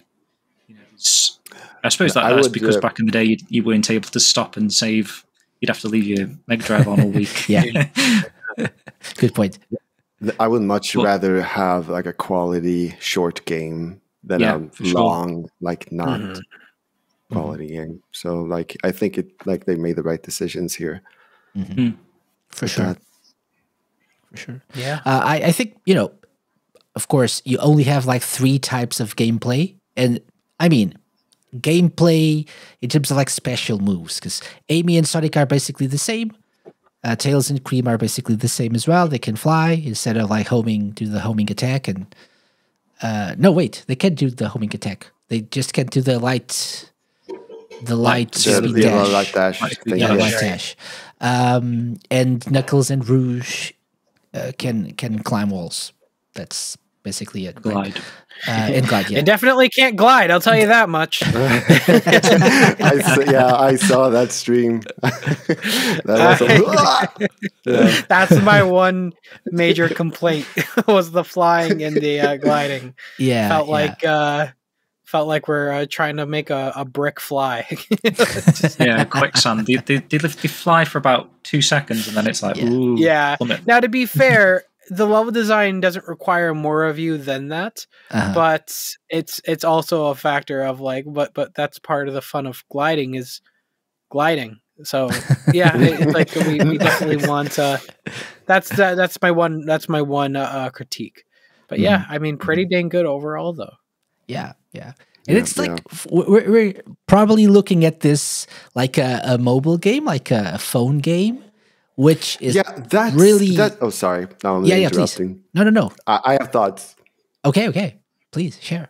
Like that's what I was so worried about, because when I think mobile games, I'm thinking like janky touch controls, microtransactions, ads everywhere, but like that was not a thing here. So you're already paying for Apple Arcade. So sorry, you're already paying for Apple Arcade, so there are no ads. Oh yeah. You're already paying. That's true. Yeah. There was junky touch controls, if anyone actually used them. Yeah. I started with touch controls and I was like, oh my God. There are touch controls to this? I guess that makes sense. I didn't know it was like tiny. Yeah, I downloaded it on my Apple TV and I played it on controller, and I didn't know that when you do that, it also just goes on your phone, because I was like, turn on my phone and suddenly Sonic Dream Team's on my phone now. I was like, oh gosh. I tried it for a moment and the touch controls, not for me. No. for me at all. Almost impossible to like turn the camera at the same time as well. You definitely need to play with a controller. By the way, if you go to the options and you're playing with the controller, you can actually change the camera to manual, which, this is footage that I recorded.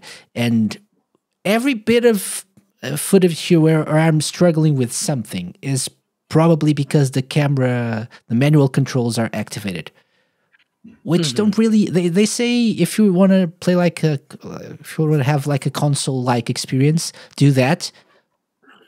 No, yeah. I don't agree with that. I think the auto controls are better because you still have to adjust the camera every now and then with the right thumbstick. So I really get, and it makes it much harder to see where you're going with the manual controls. So I played on auto, and I never really had any major problems with the camera. Don't change to manual. So Lime, overall, approved? Yeah, definitely approved. I was so positively surprised with this game. I didn't expect like very much, honestly, but it's it's awesome. I'm just like happy to have been able to play it at all. I didn't think that I would. So yeah. Did you play it online? I played it on a Mac that I forgot that I had. Oh, yeah, you said, yeah. Staring you in the face. Should I even talk about that? Oh, please people, do. People are really going to think that send me to an old folks home right now.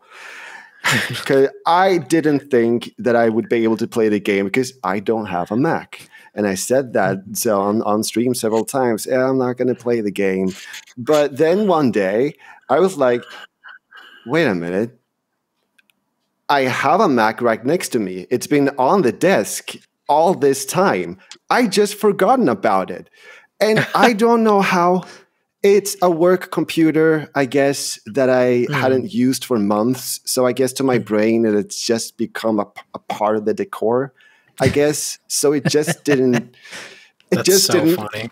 They are come to me that I could use that. I was like, hey, there's a computer right here that I can use. I was like, I can play the game. Yay. I feel senile. I feel, old age gets to us all. So you're not alone. Yeah. Thank you. Okay. No, thank you for sharing so we can feel better about ourselves. Yeah. Oh, yeah. Welcome. Sonic Dream Team. So people should play it. I think that's the gist of it, right? Yeah. And Sonic Team should take notes from what Hardlight did with this in terms of gameplay and level design to an extent. To an extent. I mean, this isn't like open world, and if the Sonic Team wants to continue open world, I think that's totally fine. But incorporating some basic traditional platforming into it. The way I look at it is if this is the style the cyberspace stages were, oh man, Frontiers would have been almost 10 out of 10. Oh yeah. Yeah. For sure. Yeah. Sure. Yeah. But I do agree. Incorporate this style of level design in your open world as well. Like little sections here and there, sparsed out. It's probably a little bit more challenging than what they did with like the flat world, like you were saying. Right. But it's worth it for the gameplay experience for sure. Sonic Superstars. It's next on the list. So many games. So many games. The year of Sonic. So Sonic Superstars. We've talked about Sonic Superstars. People have talked a lot about Sonic Superstars. So out of these, we've talked about 2 other games already. How would you rank Sonic Superstars, which is totally different, 2D game? When compared to these other 2 we've already talked about. Was this a highlight of Sonic in 2023? Not so much. I don't know. I mean, for me, I was looking at the list, and it took me about 10 seconds to even think what Superstars was again. And it was like it only came out like 6 weeks ago. Was it? Was it like start of November or something? I was like, So I don't know if it's my highlight, but it was a good game. Very I feel stressful. I feel like old age is a common theme here today. Yeah, I feel like I should remember this game more, but I always have to remember. Oh yeah, Superstars came out too. for some reason, I'm remembering everything else, including Murder of Sonic before that game. I'm going to be very blunt. You know, and I've covered this in my review already for the game. I think this is a decent game, but there is such a conflict within its DNA that it makes it hard to remember past the first 2 stages. Like like past the first, if the whole game was like Bridge Island and Speed Jungle, I feel like we would have a game that'd be like right up there with Mania. But there's such a steep drop off, in my personal opinion, by the time it gets to around Press Factory, that it kind of makes the experience kind of moot. I'm looking at this footage here, and like stuff like the special stages, I just didn't find them fun. Like, they weren't hard, they weren't like bad, but they weren't like fun like Mania special stages. So it's kind of a factor of like, this game is, to me, there's definitely a game here that people can enjoy, and it's definitely worthy, I guess, of being one of the classic titles that people will probably name drop. But yeah, no, I mean, I would. There's definitely a few others I would choose before this one. But yeah, it's kind of my thoughts. It's kind of a mixed feelings about this game, for multiple reasons that we'll probably go into later on. But yeah. Okay. Yeah. Lime. Yeah. Yeah. I refunded this game, first of all. Wait. Context. Yes, it was a Switch platforms, because like my first experience with it was basic things didn't work. The spin dash didn't really work as it should. I was pressing it, but it wouldn't charge up. Oh my gosh, you had the same bug I did. You know what caused that, right? Like, I did see that, and like it was like a FPS thing, right? Yes, with your monitor, and it's baffling that was an issue. I had that same problem, and I covered that problem. I cannot believe they missed that. Yeah. Like up until like I saw that video, I had no idea what the issue was. But then there were other things as well. Like, it showed me as if I had all the Chaos Emeralds, even if I absolutely didn't. And I was like, okay, fine. I have a window now where I can refund it. And so I'm going to do that, because what else is wrong with this PC version? So yeah, I switched to the PS5 and the PS5, and then I enjoyed it. Then it was very much fun, in my opinion. I should actually preface this. I was actually on another show yesterday, and we were covering Superstars, so it's like it feels like I'm saying the same thing over and over, but I didn't cover this here. My first experience playing this game was 4-player co-op. Okay. Not a good first experience playing this game. I don't know if have any of you guys tried 4-player co-op in this game yet? I haven't. No. To be honest, I haven't even tried any sort of co-op. stuff. Oh, you're missing such a train wreck. It's so bad. We should do it together. It is abhorrent. It is actually it made me hate this game until I played the single player, and then I did enjoy the levels and I had some fun there. But man, I don't know why the marketing was so focused on multiplayer. It is not made for multiplayer at all. The game broke so many times. I think we soft locked twice. It was abysmal. Very bad. Worst multiplayer experience I've ever experienced in a Sonic game. I have to say, I'm amazed at the marketing that they did for this game, and they keep on doing for this game. I don't think I've ever seen in recent years SEGA pushing a game so hard everywhere as Superstars. Even here, I live in Portugal. we don't really get that much in terms of like TV ads for video games. A part of maybe like Nintendo, maybe some PS5 stuff. But we had stuff for Sonic Superstars in terms of like partnerships with rent-a-car companies, with McDonald's, with, you know. Right. So, which is kind of new. Sega being so hard in pushing this game. That said, I really did enjoy this. Yeah, very much, very much. So for me, not counting Dream Team, which I'm not really counting as like this, I'm not putting it on the same level as the other games. I think this was the highlight of the year for me. I really did enjoy this game, although, you know, hindsight, you know, it's how it works. So looking back, I'm not really as fond of it as I was like a month ago. And I've picked it up like last week, I think, to play a little bit and like just jog my memory. And I really feel the complaints of some people. I do feel them. I do share some of the feelings. I struggled with certain parts of the game. We were talking about, I don't know who mentioned this, I think it was like James before, the length of certain stages in Superstars is really something that, you know, it sometimes puts me off and should put people off, because we're used to having like classic gameplay that is, you know, 2-3 minutes tops for like those like more complex stages.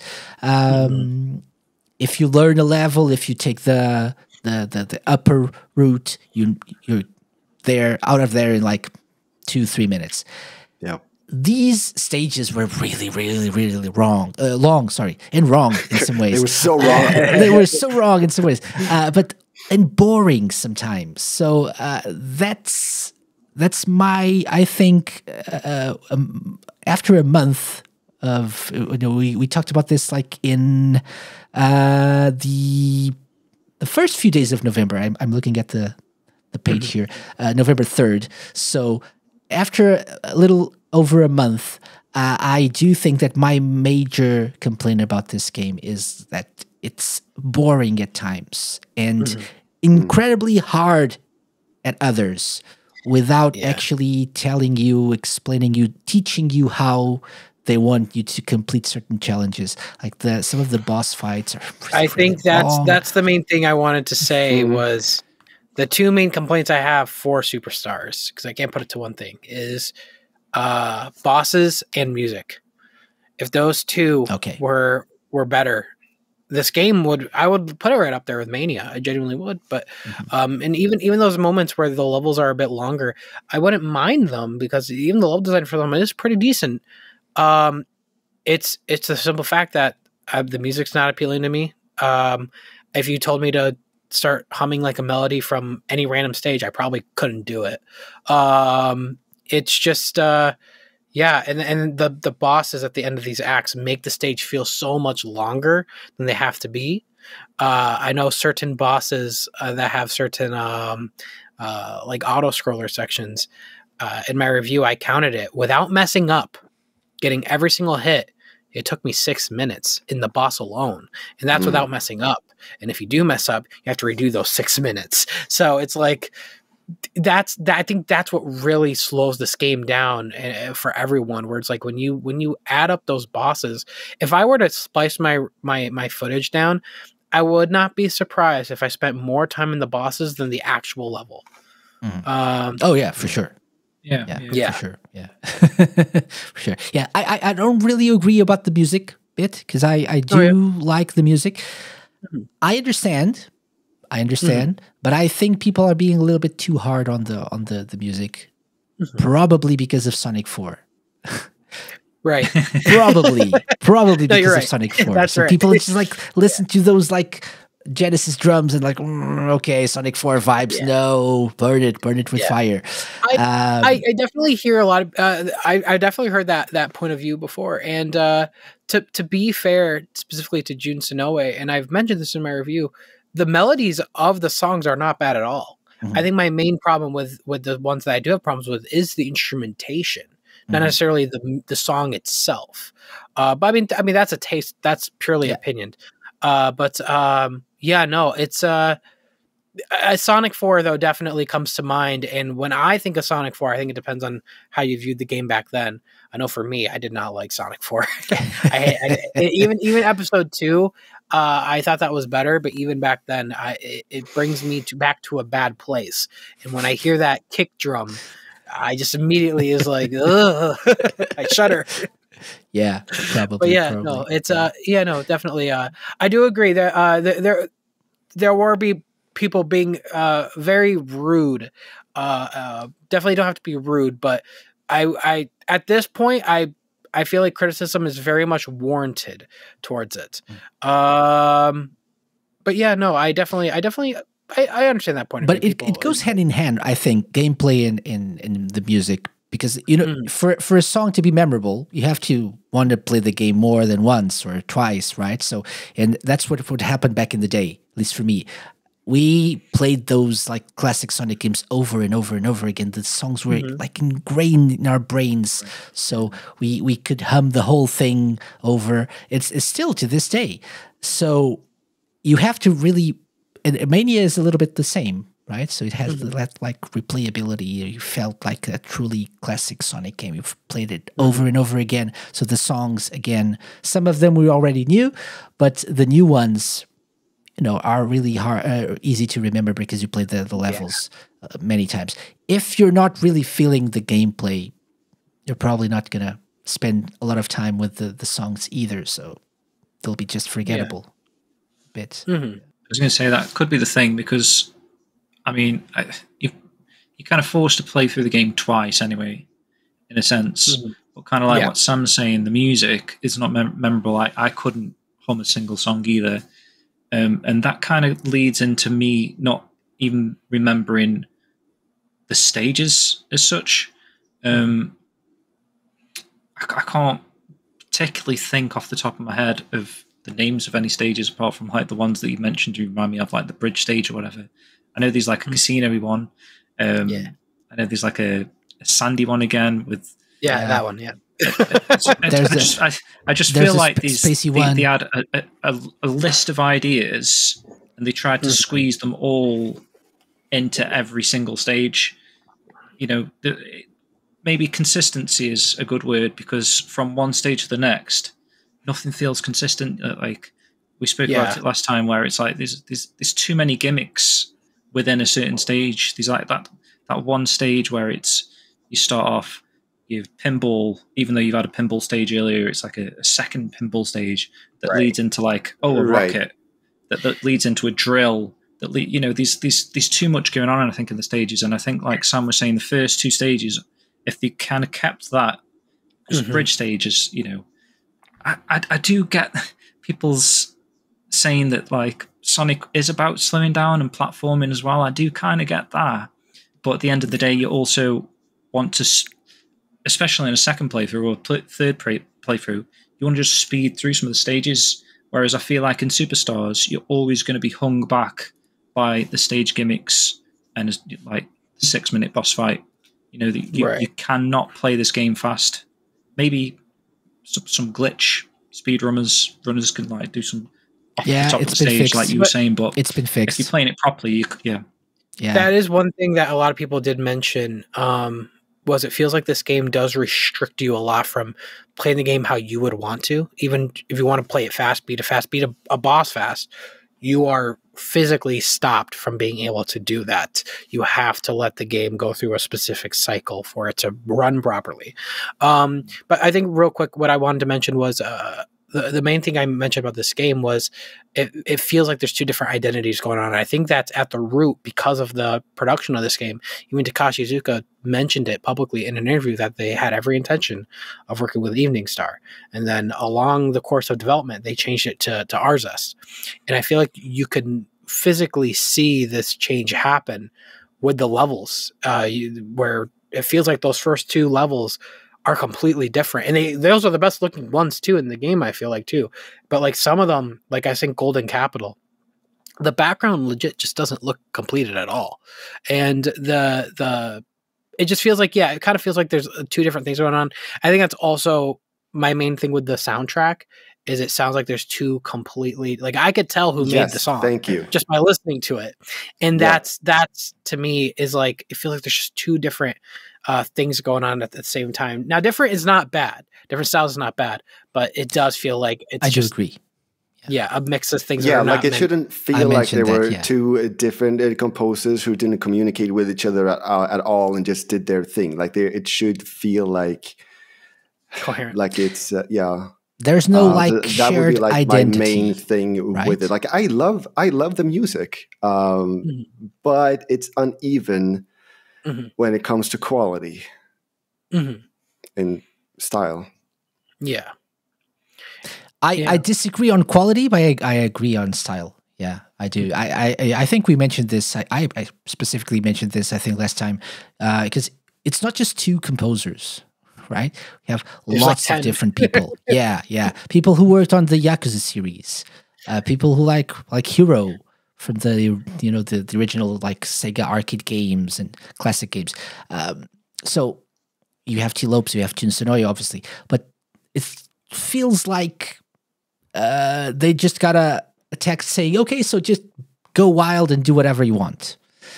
And so that's what I do agree with that. There's no shared identity there. There was no direction they were going to. They didn't. There was no director. Maybe. That's kind of what it feels. Do whatever you want. The way I looked at it is especially when you look at the files for the game, or more so the credits, and you look at the soundtrack, you're like, why is there so many people working on this? Out of every Sonic game that's ever come out, this is like the most, I think. Like, this is insane. And then like I look at the credits, and then I think I understand what happened is the credits music is the songs that we've heard all in the game, made from different people, but they're all made from Jun Sonoya in those. And I think along the course of the development, they knew we have to get people to come in and remix some of these, because it's just not. And I think that's why there's so many people on this soundtrack. So I think that's also evident by the fact that the demos for this game had Sonic 4 placeholder music. I've never seen a new Sonic game that had demos going out the door have placeholder music from an older Sonic game. That's never happened. So I think that was evident that behind the scenes, maybe there was something going on with the soundtrack where they had to get a lot of people on board to help out to get this out on time. And yeah, I think that's probably what happened. And some people like it, some people hate it, some people are indifferent. I'm more so just kind of like, some are really good. I really like Lagoon City Act 2. I could sleep for sure. But best one. Yeah, it's the new Press Garden Act 2. For sure. Yeah. I loved Sandopolis. I listened to that on repeat. It's amazing. Yeah. Okay. Yeah. No, it's okay. I mean, what do I say to that? You enjoy that if you want to. I'm like, well done. One thing, like we were talking about the bosses before, and like one thing I really want to mention, like the last boss, like the very last boss, that game design annoys me. It annoys me. You don't like RNG? That's one. But the other thing is that like it teaches you to be careful with a specific button. Because if you press that button, you dash and you lose rings. Right. But then suddenly they switch that around. They don't tell you that, but up until now they have taught you to be careful with that button. Now, without telling you, that's the button you really need to press, but also the button you are the least inclined. Is that the right word? Yeah, to press. That was where I was thinking about. Yeah, it's like, come on, like game design is about teaching the player what to do. This is the opposite. They did the opposite here, right? And that's just one of the things that's one thing that really. No, I felt like all the boss fights were designed to maybe pad the game out a bit, because there's no way anyone entered those boss fights and did them first time, because you got the one hit instant deaths. You know, you're talking 20, 30 attempts really, just to sort of learn what you need to do to get there. And then the mechanics weren't too difficult once you knew how to take the boss down. It's just the fact that they go on and on and on and on. Yeah. There's no save point. So when you get to phase 2, if you get to like 6 hits in phase 2 and then die, you got to go all the way back, like bloody 20-minute boss fights. It felt like. Felt like maybe. The thing is, you're starting to get frustrated, right? And so you start to make stupid mistakes because you're like, oh my god, let's try this again. And then stupid mistake. Okay. And so you're more inclined to mess up again because you're just like not as focused. You're getting frustrated. And sometimes the patterns changed in a way in some of the bosses as well. You expect them to do that certain attack, but then no, he changes it a little bit. And sometimes you suddenly get a lot of rings, like with those TVs, like loads of them. Oh my gosh, I still don't know how they pop up. I still have no idea what makes them pop up. I have no idea. No one has told me. I asked in my review, can anyone tell me? I looked at my chat. No one has explained to me how that works. I have no idea. Exactly. Yeah, it happened to me like twice, maybe. Yeah. But it happened once on my first try. It never popped up again. Okay. So, thoughts on Sonic Superstars? Definitely. We had some thoughts. Yeah. Had some thoughts. Yeah. So overall, I think I'm the most like positive person about this game. Still, although I do get the frustration and the complaints. I do share them, but I think I'm a bit more positive about this game than most of you, or all of you, maybe. Yeah. I think it's a game maybe I need to come back to, like in a year's time or something. I've enjoyed playing it. I mean, like on a weekly basis or something. I did enjoy it. I did enjoy playing it. I think if I didn't start with co-op, my mind wouldn't be as poisoned as it is. Because when I did go back and play it in single player, the experience was 10 times better, a whole lot more better. And I think the fact that none of you have played co-op, you guys need to at some point. It is so funny in all the wrong ways. Please do it before they patch it. Please. But yeah, no, it was a trip. But when I cut out that co-op part of it, it is a very comfortable experience overall. And where there is challenging, and I like there being challenge in my Sonic games. So I did overall enjoy the game.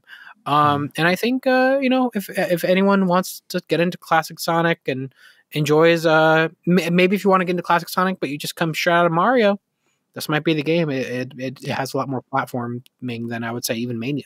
So yeah, for sure. And it's true too that I know speed is all that people think about, but this game truly is true to the original concept of Sonic being about momentum and not really speed. So you have to earn your speed. If it holds you back at some points, maybe it does too much, but it is really about the platforming here. So that's something that I enjoyed. Sonic Superstars. So go play it or don't. You've got free will. You can do whatever you want. Awesome creative ideas, some things that just like haven't seen anywhere else. Like they freaking rewind a whole stage suddenly. I really was like legit like, well done, Sonic team. Yeah. That's amazing. That for sure. And in Fantasy Zone in Sonic. So right. that alone takes the cake for me. Yeah, that was legit best moment. But I do agree that was a very good moment as well. I wasn't expecting that rewind. You get a little extra thing if you do co-op with all 4 players. Each character gets their own egg capsule from a different Sonic game. Yeah. Nice. Hold on. Something that light bulb moment. Yeah. In the last stage, you can see out in space. Oh, that's the end, right there. What does that mean? What does that mean? Okay, So this was confirmed by Ian Flynn that it's not the end on What? Twitter, but that's totally the end. So it's like you're the reasoning is saying, well, there is also a blue planet and no one's questioning it. I mean, but I cannot fault any fan for thinking that, because that's the first thing I said when I saw it. I was like, that's the end. What is that doing there? I don't know. Okay, fine. I guess it's not the end then. But it totally is. I don't know. I'm imagining people who haven't played Sonic Frontiers like what? That's the end? Yeah, so it's the end of the game. Yeah, of course it's the end. Oh yeah. No. Okay, yeah, go play Sonic final Frontiers and then we'll. Yeah, it's the final boss is called the end. So yeah, go play that and it'll understand. Yeah. I need to watch that final cutscene. Everyone's confused. Lime is saying, you know the last stage? That's the end. What about that? No. Ian Flynn said it's not the end. So the game continues? No, it's the end. So, last thing on our list to discuss somewhat, the murder of Sonic the Hedgehog, which I don't really have much to say, to be honest, because I haven't played much of it. But it's on my Steam Deck, and I picked it up last night, like the Steam Deck, and I wanted to play it. But then I got a call, and the call lasted for a long time, and then I didn't have the chance to. So my life is crazy. So for people who I assume all of you have played this game, I've heard a lot of great things about it. Oh no, okay, so it's just Lime and Sam. So I've heard a lot of good things about this, which is wrong for something that is just like just an April Fool's joke. Yeah. Right? So, I mean, explain. I'm not gonna lie. I do think it's good. It's a fun little experience. It's a fun little distraction for about 2 to 3 hours. I'm not gonna pretend it is some sort of like actual like I'm not gonna put this Cohen 2 and 2 with Frontiers and Dream Team and Superstars.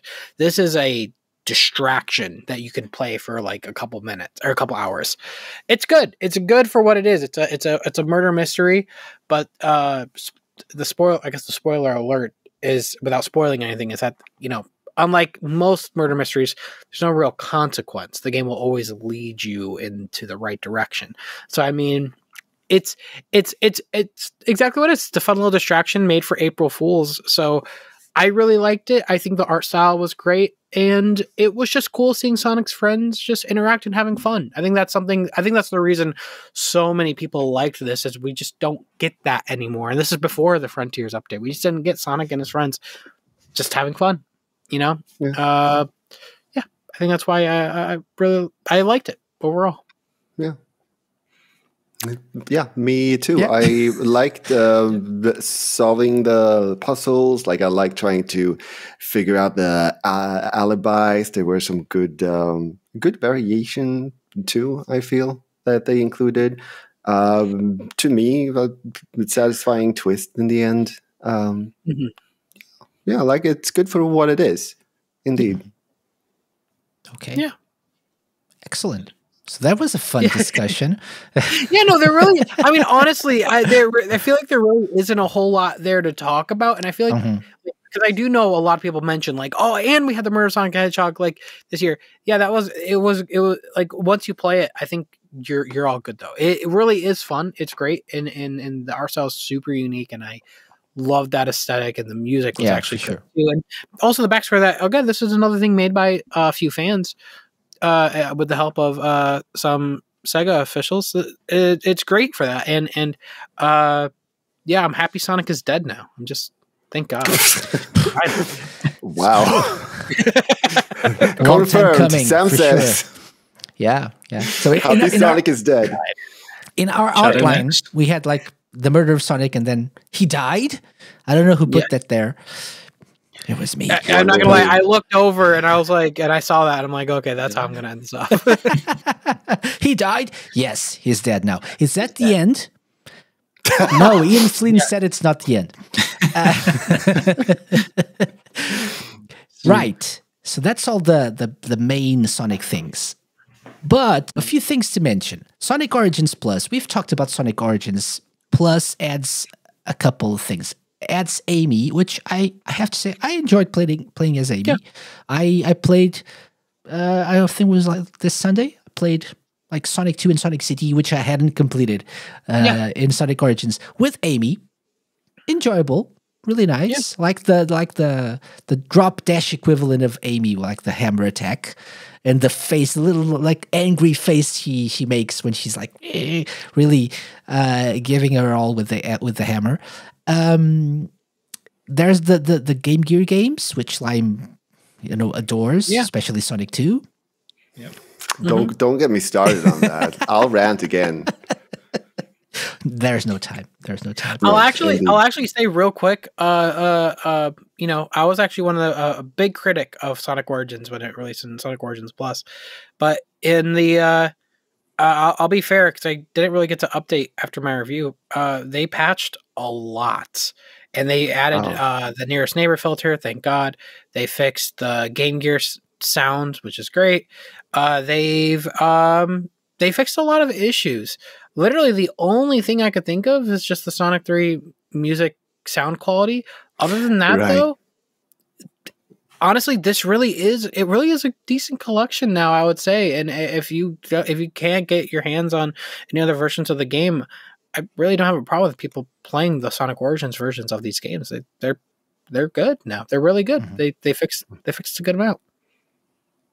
For sure. Good to hear. Yeah, for sure. Yeah. Okay, then we have Sonic Symphony World Tour, which I think, we have two people here who went to one of the shows, not the same one. So we have James and Sam. You've been to the symphony. Mm-hmm. So thoughts? Excellent. London show, excellent. Yeah. Yeah, no, I've been to two of the shows. Okay. I've been to LA and Chicago. And it was a magical experience. And I know for me specifically, because I helped on the production of that, and the gameplay that you saw in the background. So it was a lot of fun. And it was definitely probably one of the biggest highlights, I would say, of my editing career, because I also do editing on the side of YouTube. So it was a lot of fun. And I can't wait for 2024, because they just added new shows, and I'm sure stuff like that is going to continue. So it's been great. Yeah, I can't wait for the them sort of sprinkling in new songs as well here and there, like the Ghost Pumpkins, Super. Yeah, for Halloween. Yeah. It's cool. Yeah. It's cool. I can see them like maybe including "I'm Here" reimagined version. Next time around. Yeah, things like that. Yeah, and I would say, not just to plug the show, but you're listening to it anyway. So go listen to the Shota Nakama interview and the José Delgado, the conductor interview we did. Mm-hmm. Both amazing people to talk to, awesome guests, and they're really, really passionate about the shows, and it really shows. That they're passionate. And he's such a nice person. Mm-hmm. He's like a one-man army. He will do what he has to make sure things are how they should be. He works diligently, and I saw that firsthand. He is a huge amount of respect to Shota. Such a great person, and all the fans that enjoy it. He worked his butt off on this production. He's doing a great job. Highly recommend everyone go see the show. Support it. Yeah. I don't think they realized how the Sonic fans would all, gang together and sing all the songs and everything like that. I think it took them by surprise, like how passionate Sonic fans are. Yeah. Obviously they do realize, but then seeing it in person and then they're playing the instruments, doing the show, and then the outpour. I still want to go at some point. Engagement. I would say from my experience, it was such a difference, because the first symphony was online only during the pandemic. And there was a lot of jokes I did in that gameplay that I did so long ago at this point. Like, it feels like forever ago. But the drowning in or the game over in Labyrinth, I hope I'm not spoiling it, but the game over in Labyrinth that you guys saw on the 30th, the drowning in Chemical Plant, for example, a lot of those small jokes that I put in the level that only Sonic fans would get because they played those games, going in person and hearing the audience's reaction to that was just like, why is it so funny? We already did this joke forever, but now everyone's seen it. But yeah, no, it's seeing something in person. That right there taught me, though, it is such a different energy there, and it's such a power boost where it's like, oh my gosh, I want to do more now. So it's like it is so magical when you're with a crowd and everyone is enjoying the music, the visuals, and they're laughing and they're all getting the references. It's so cool. It's so cool, especially compared to the online 30th one. So, yeah, it was just, I can't recommend it enough. It's such a fun time. Yeah, I'm hoping for more how many European dates. So open your art. Right. Yeah. Sorry, Casey. Yeah, no, sorry. I interrupted you. Sorry. I was just saying, you kind of forget until you're actually sat there, like how many people know these songs, like Open Your Heart, and you know what I mean? You kind of just think like, you're just going to be sat there and think, oh, I know the song, you know, but everyone knows it. It's insane. Yeah, and I think it was a surprise, you know, somewhat for them as well. The conductor and Shota, they both just they have done a lot of these kinds of shows, but not really to this level of community involvement. And you know, the Sonic community truly is a passionate one. So for the good and the bad, but for in this situation, for the good, you can see that people are really enjoying themselves, and the energy they give to the band and the orchestra is amazing as well, from what they said. Yeah. Right. Sonic Symphony. Okay, so guys, as much as I would love to keep going for another hour, we really need to wrap this up. We had more things here. We had like the Sega World statue restoration, which was something that for me was a highlight, and I'm sure for UK people who, you know, experienced this back in the day was even more so. We had Sonic Prime, which had a new season, you know, premiering this year. Next year we have the third Sonic movie, you know, holiday season. But I think it's fair to say that this was truly one of the years of Sonic. Right, 2023 was really busy, and it wasn't before. Wasn't until we actually started putting this together that I really realized that. Wow, me too. I was like, right, that was this year. Holy crap! And we left out a bunch of stuff as well.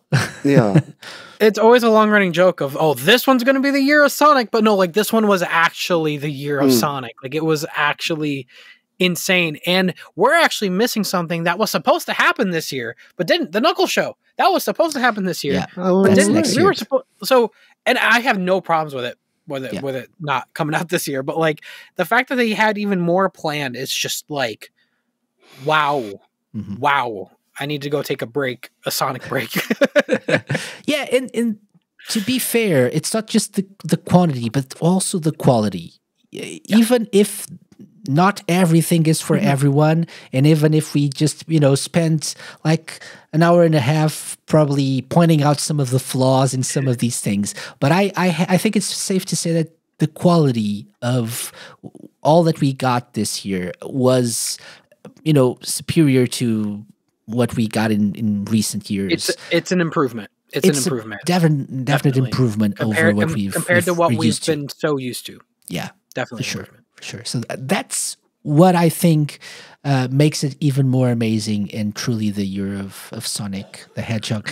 And we have to thank Sonic and other things like a dragon and stuff for the new energy and new era, the next level of Sega, as they have publicly said that Sonic and Like a Dragon have been, you know, keeping the company afloat and having the success of these series, and Persona is really big as well. But that's what allows them to be working on these other projects that we're so looking forward to. And hopefully, you know, even if next year is not the year of Sonic, we still have a lot of stuff to look forward to. Yeah, and I'm sure we'll have some interesting discussions about Sonic as well in 2024. Yeah, hopefully. Right. With that, I think it's time to thank you guys for coming. And to let you take 15 seconds or less to promote your stuff and tell people where they can find you. So let's start with our very, very, very special guest, Sam. Sam, where can people find you? Well, obviously, my name is Sam Procrastinates. All things Sonic the Hedgehog. You could find me on YouTube, Twitter. But yeah, no, I cover reviews, reactions, Let's Plays, live streams, have a great community. So if you like Sonic the Hedgehog, stop by. I think you'll enjoy some of my content. And I appreciate the SEGA Lounge for inviting me. It was great. Thank you. Always a pleasure. Thank you very much for coming. We also had James SkillJim Brown. Yeah, so you can find basically what I do over on shenmuedojo.com. Including the name there, a lot of Shenmue related stuff. I will give a quick mention to an upcoming Shenmue fan game from a good friend of ours called George Kitchen, and part of a duo called the Kitchen Brothers. We've actually got a WinterFest show upcoming as well, where we sit down and interview George about his fan game. So check that out. That'll be releasing on the same day as the game. It's very exciting. Very back to the original Shenmue. Adding more content. He's got some unreleased dialogue from back in the day that he's incorporated into the game, and mini games. He's built it from scratch. It's first person. It looks amazing. Go check it out on Dojo. Yeah. Dojo.com. Excellent. And finally, Lime Reversed. Oh, yes. You can find me on X Twitter and on Twitch at Lime Reversed. I have a goal on Twitch to 100% all home console Sonic games, and we're getting kind of close. We have about 9 games left now, I think. So if you want to join me in that journey, please stop by and say hi. And please do. As for myself, I just want to take these final 30 seconds or so to tell you. Obviously, you can find me everywhere as Casey Radio Man on X, on everywhere really, or follow the SEGA Lounge, which is a much more interesting account. But I want to take these very few seconds left. Just thank everyone for listening to the SEGA Lounge. It's been a great year for the show. I've had a lot of great fun moments, some amazing guests, present company included. Thank you very much for joining me for this final episode. Lime and James, thank you very much for joining me for several episodes throughout the season as well. Thank you for having me. It's an honor to be here. So. Always a pleasure. And I'll say, all things being well with the world, we'll be back very, very soon in 2024 with season 8 of the show, which is actually, incidentally, the 10th anniversary of the show. So we'll do something special for that, I think, as well. Other than that, RadioSE.ga/WinterFest, RadioSE.ga/WinterFest is where you can find the full schedule for Radio Sega's Winterfest 2023. If you're listening to this, on Radio Sega, there's still more to come. So this is the start of the penultimate day, which means there's 2 days left of great radio content from creators all around the Sega and non-Sega community. So do check that out. Other than that, be happy, play some Sega games, enjoy whatever winter break you have or don't have. Enjoy time with your family, with your loved ones. Play lots of Sega games. Play Sonic Frontiers, perhaps, or Superstars, Dream Team, And we'll see you all next time. So thank you for listening. Bye-bye. Bye. Bye. Bye. The SEGA Lounge, hosted by me, KC, and part of Radio Sega's network of live shows and podcasts. Theme song and incidental music by OSC. Find them at opussciencecollective.bandcamp.com. Got any suggestions? Drop me an email to podcast@thesegalounge.com. Find us at The SEGA Lounge on Twitter, Instagram, and Facebook. You can find previous episodes of the show by going to thesegalounge.com and wherever fine podcasts are downloaded.